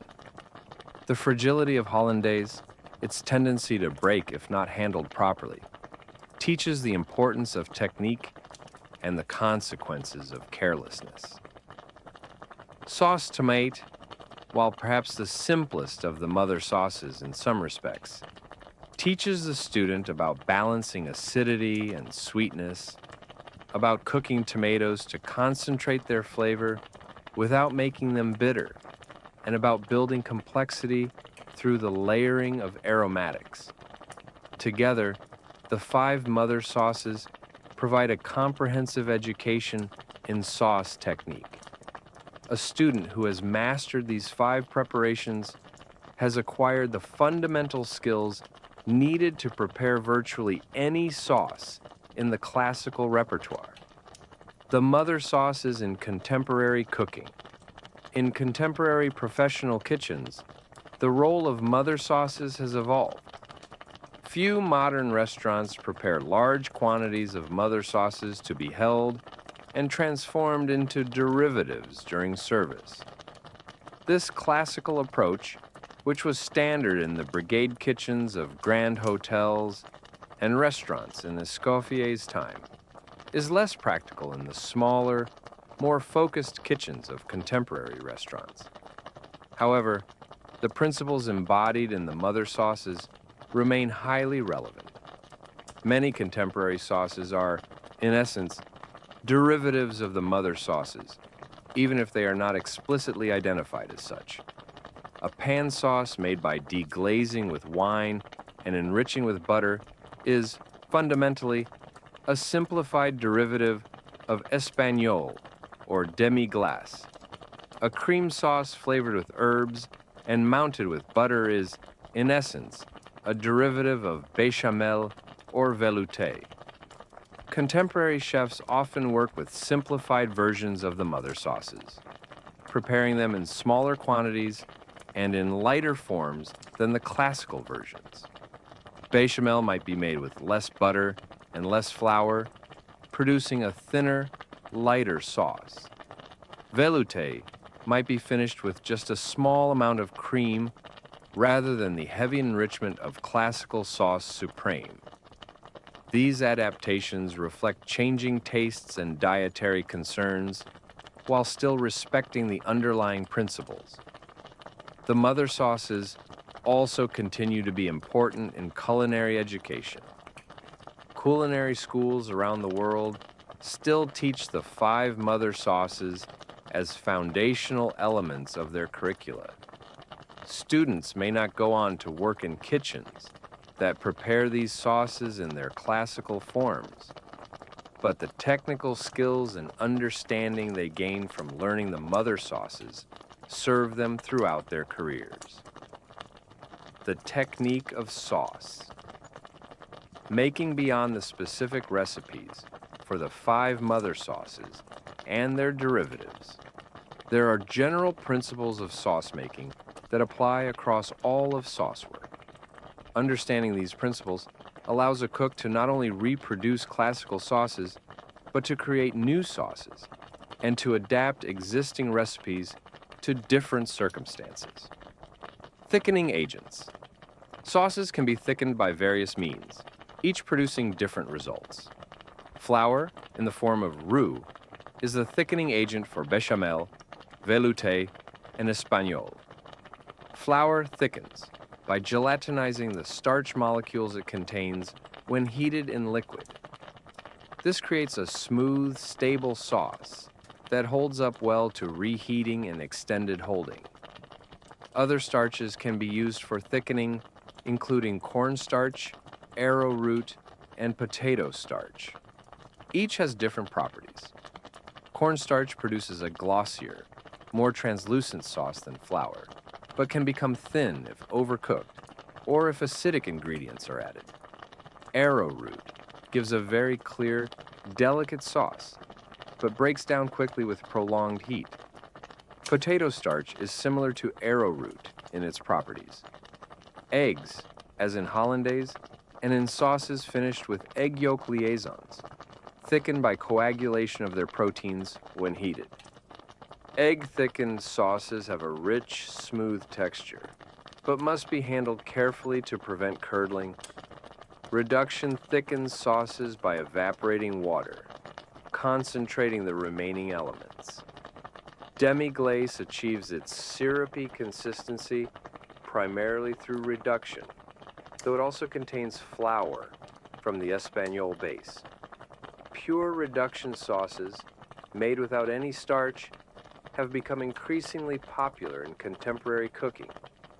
Emulsification, as in hollandaise and its derivatives, creates thickness by suspending fat droplets in liquid in a stable mixture.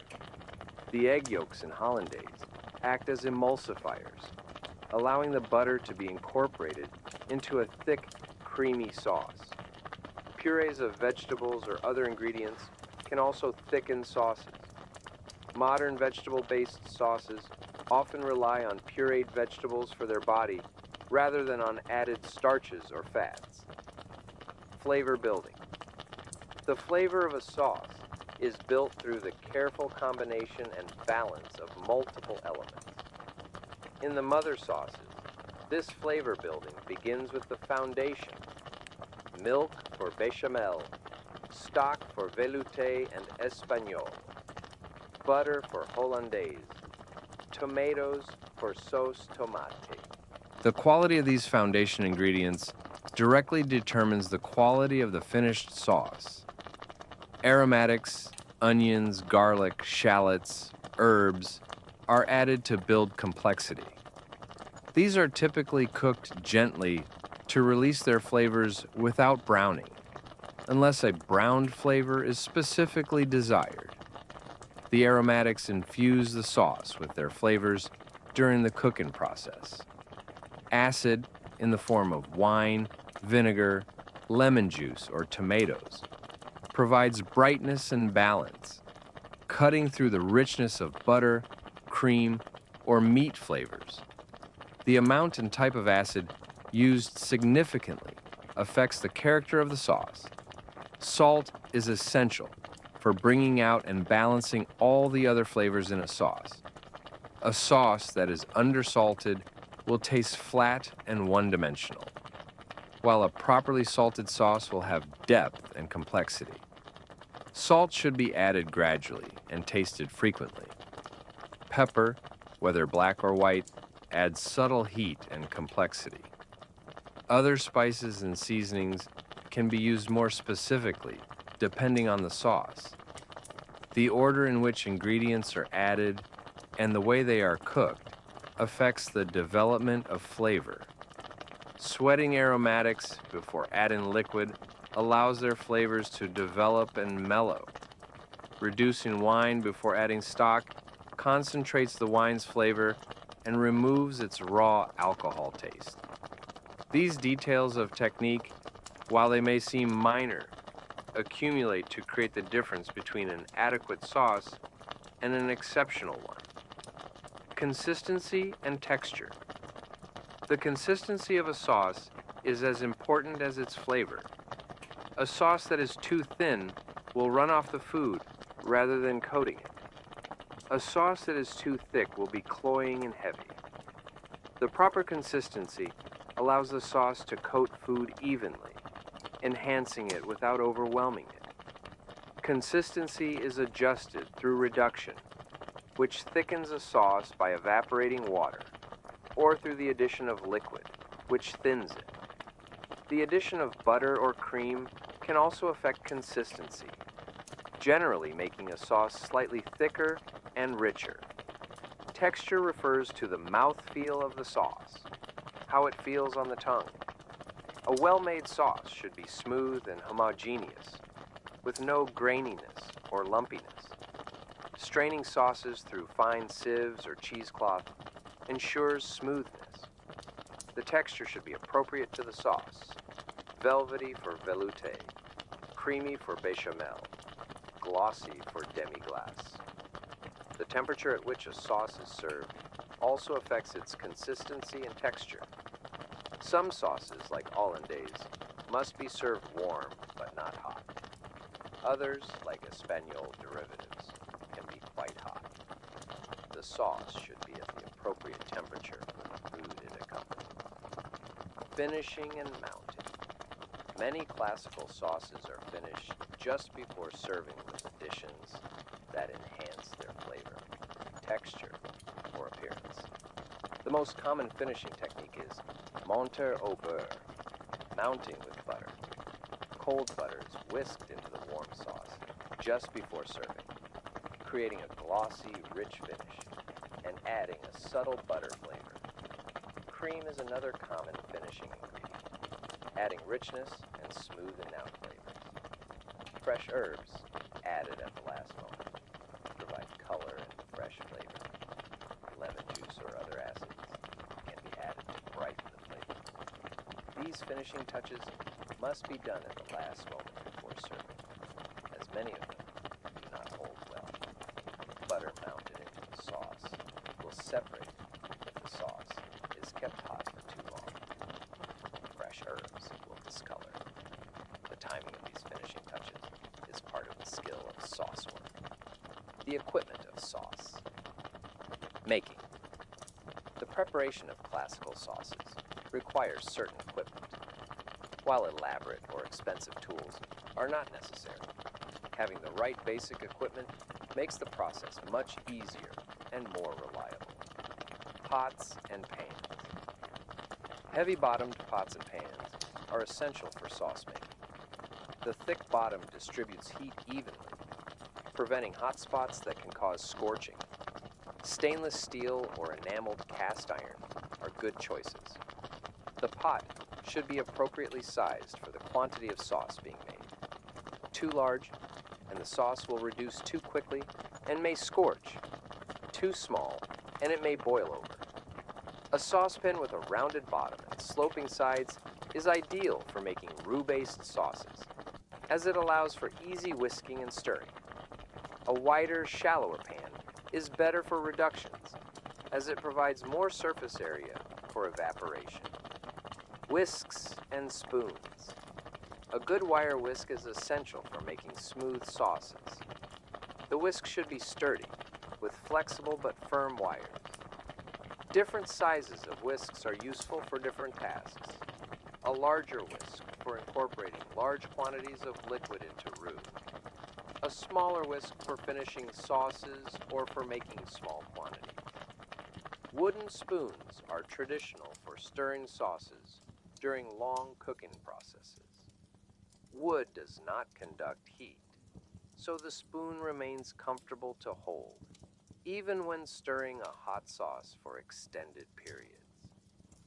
Wooden spoons are also gentle on the pot surface and do not react with acidic ingredients.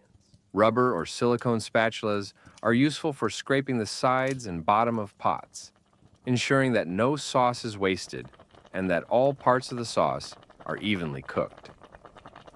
Straining equipment. Fine mesh sieves, also called chinois in French, are essential for straining sauces to ensure smoothness. The sieve should be made of sturdy metal with a fine mesh that will catch even small particles. A conical chinois is traditional and allows for easy pressing on solids to extract maximum flavor. Cheesecloth is used for even finer straining.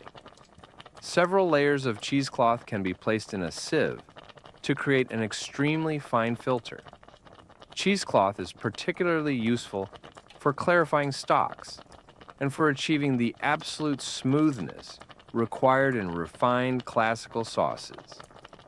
A ladle is useful for transferring sauce from pot to sieve and for skimming impurities from the surface of simmering sauces.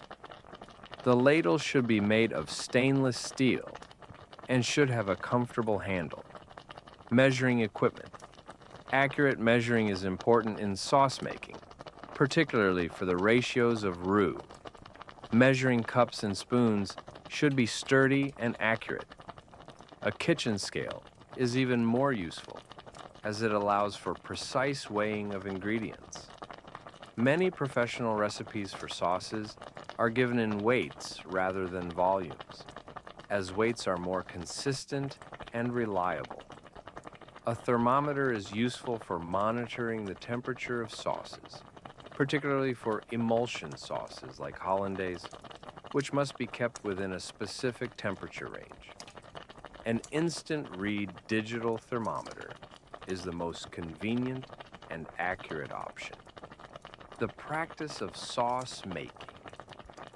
Like any culinary technique, sauce making improves with practice. The first few attempts at making a new sauce may be challenging, with results that are less than perfect. This is normal and expected. With each repetition, the cook becomes more familiar with the process, learns to recognize the visual and tactile cues that indicate when each stage is complete, and develops the timing and coordination needed to manage multiple elements simultaneously. It is helpful to begin by mastering the simpler sauces before moving on to more complex ones.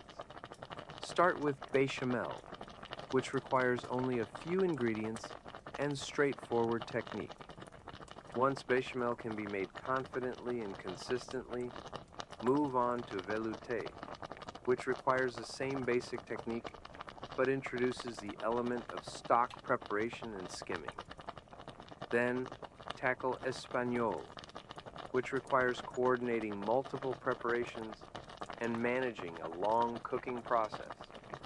Hollandaise should perhaps be learned last among the mother sauces, as it requires a different set of skills from the roux-based sauces. As each mother sauce is mastered, practice making a few of its derivatives. This reinforces the understanding of the mother sauce, while also building a repertoire of specific sauces that can be used in actual cooking. Keep notes on your sauce making. Record what works and what does not. Note the exact quantities used, the cooking times, any problems encountered, and how they were solved.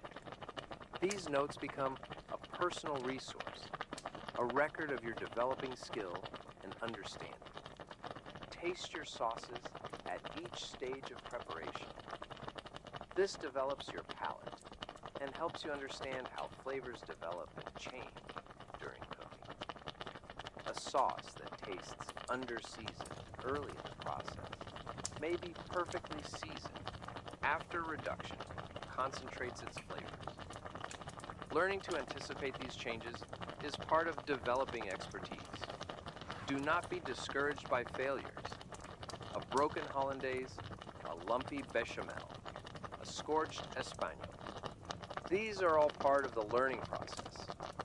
Each mistake teaches something about what not to do and reinforces the importance of proper technique.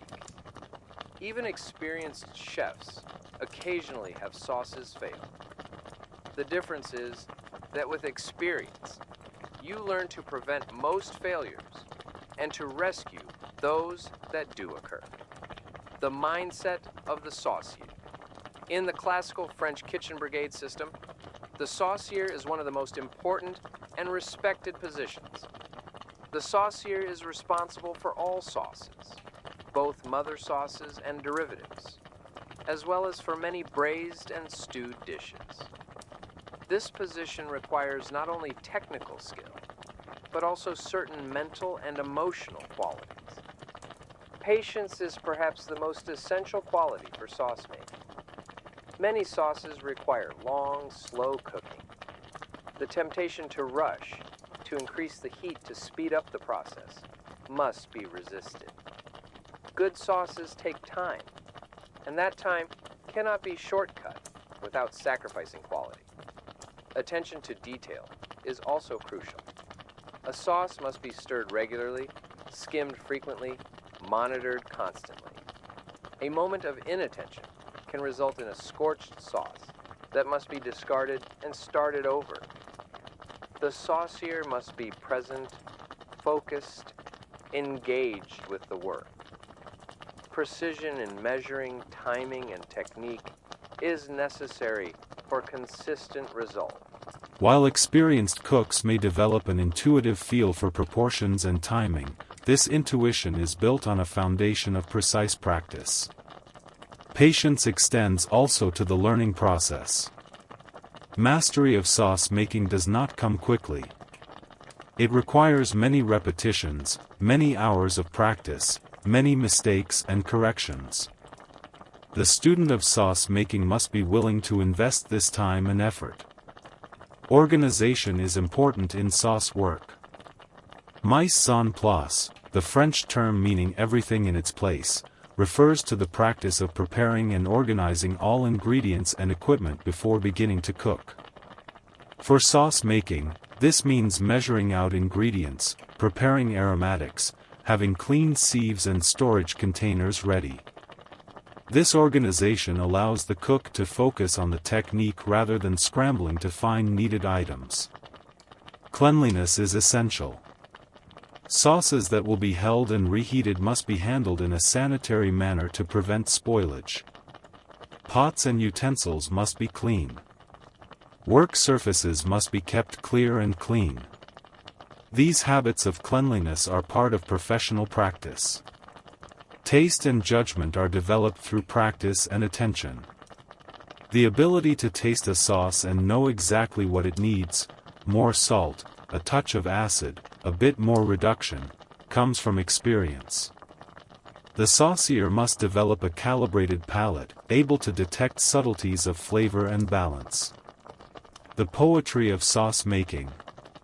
There is something meditative, almost poetic, about the process of making classical sauces. The repetitive motions of stirring a roux, the gentle sound of a sauce barely simmering, the gradual transformation of separate ingredients into a unified whole, these have a rhythm and a beauty that transcends mere technique. The sauce maker stands at the stove, stirring slowly, watching the subtle changes as butter melts, as roux cooks, as milk or stock is incorporated. The work requires presence, attention, but not frantic energy. While experienced cooks may develop an intuitive feel for proportions and timing, this intuition is built on a foundation of precise practice. Patience extends also to the learning process. Mastery of sauce making does not come quickly. It requires many repetitions, many hours of practice, many mistakes and corrections. The student of sauce making must be willing to invest this time and effort. Organization is important in sauce work. Mise en place, the French term meaning everything in its place, refers to the practice of preparing and organizing all ingredients and equipment before beginning to cook. For sauce making, this means measuring out ingredients, preparing aromatics, having clean sieves and storage containers ready. This organization allows the cook to focus on the technique rather than scrambling to find needed items. Cleanliness is essential. Sauces that will be held and reheated must be handled in a sanitary manner to prevent spoilage. Pots and utensils must be clean. Work surfaces must be kept clear and clean. These habits of cleanliness are part of professional practice. Taste and judgment are developed through practice and attention. The ability to taste a sauce and know exactly what it needs, more salt, a touch of acid, a bit more reduction, comes from experience. The saucier must develop a calibrated palate, able to detect subtleties of flavor and balance. The poetry of sauce making. There is something meditative, almost poetic, about the process of making classical sauces. The repetitive motions of stirring a roux, the gentle sound of a sauce barely simmering, the gradual transformation of separate ingredients into a unified whole, these have a rhythm and a beauty that transcends mere technique.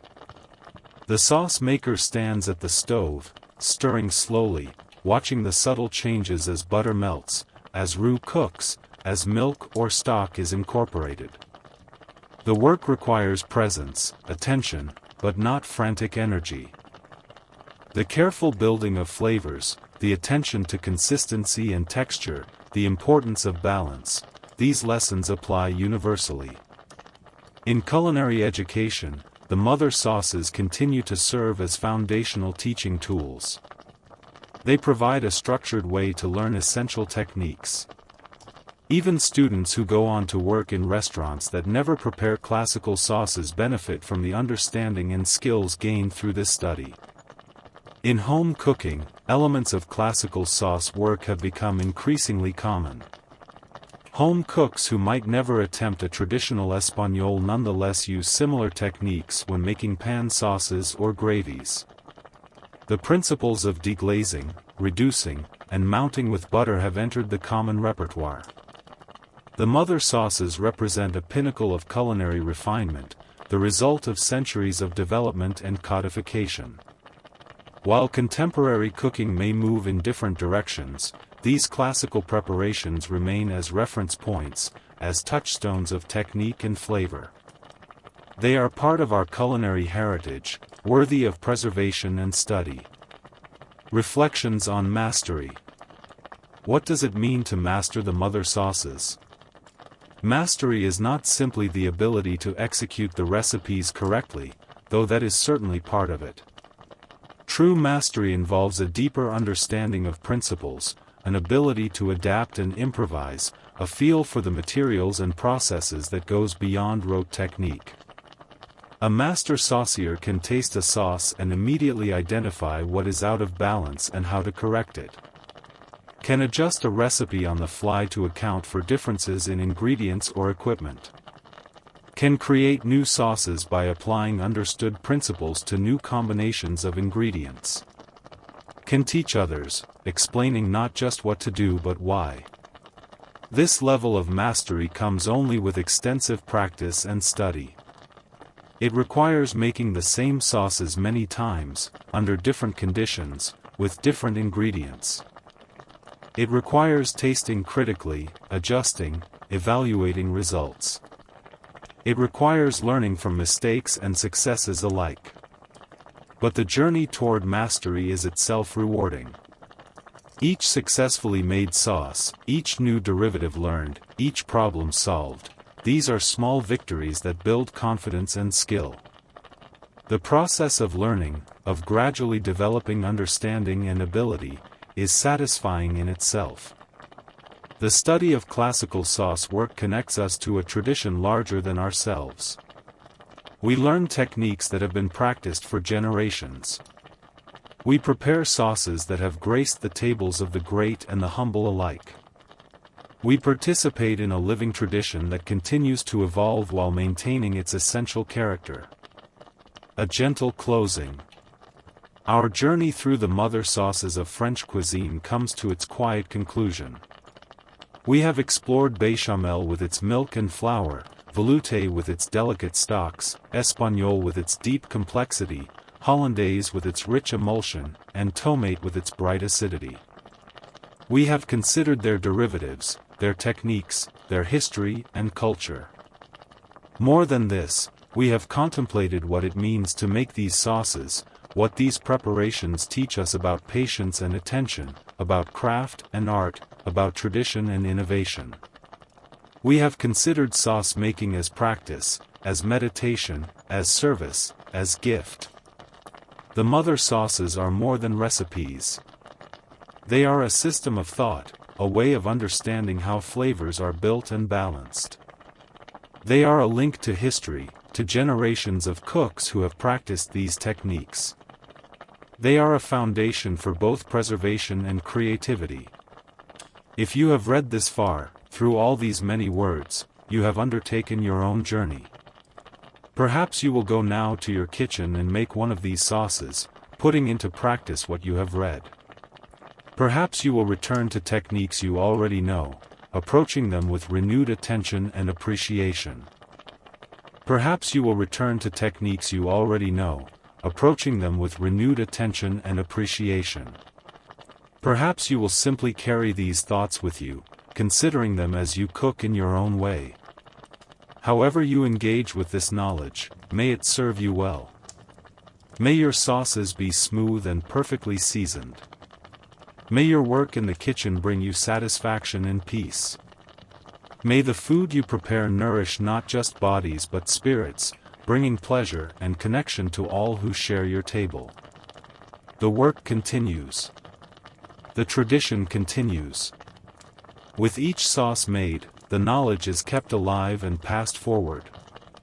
This is quiet work, humble work, but important work. It is work worth doing well. And so we conclude our exploration of the mother sauces, returning to silence, to the gentle rhythm of cooking, to the patient work of transformation that happens daily in kitchens around the world. The pot sits on the stove, the sauce barely simmering, waiting to be stirred, waiting to be served, waiting to fulfill its purpose of nourishing and pleasing those who will taste it. May your sauces be smooth. May your technique be sound. May your kitchen be a place of peace and creativity. May your cooking bring joy to yourself and others. And may the traditions we have explored together continue to inform and inspire your work, now and in all the meals to come. The sauce is ready. The work is complete. Rest now, knowing that good work has been done, that care has been taken, that something of value has been created. Tomorrow there will be more work, more sauces to make, more meals to prepare. But for now, this moment, this completion, is enough. The gentle sound of simmering fades to silence. The whisk is set down. The pot is removed from heat. The kitchen grows quiet. Another sauce has been made, another small act of transformation complete. The tradition continues, carried forward by all who take up this work with care and attention. Sleep well, nourished by the knowledge that this work matters, that these techniques and traditions are worth preserving and practicing. Dream of smooth sauces and perfect seasonings, of stock simmering and reductions concentrating, of butter whisked into golden emulsions and flour toasted to the precise shade of brown. When you wake, the kitchen will be waiting. The ingredients will be ready. The work will continue, as it always has, as it always will. Until then, rest in the satisfaction of work understood, of knowledge gained, of connections made to the long tradition of those who have cooked before us and those who will cook after. The mother sauces endure, unchanging in their essence, ever evolving in their practice. They are foundation and framework, tradition and inspiration, technique and art. They are ours to practice, to preserve, to pass on. This is our work, our privilege, our responsibility. And with this thought, we come to rest. The long read concludes. The journey through sauces ends, or perhaps begins anew with each sauce you will make. The words fade into silence, into the quiet space where cooking happens, where transformation occurs, where simple ingredients become something more. Thank you for this time, for this attention, for this journey together through the mother sauces of classical French cuisine. May it serve you well in all your cooking to come.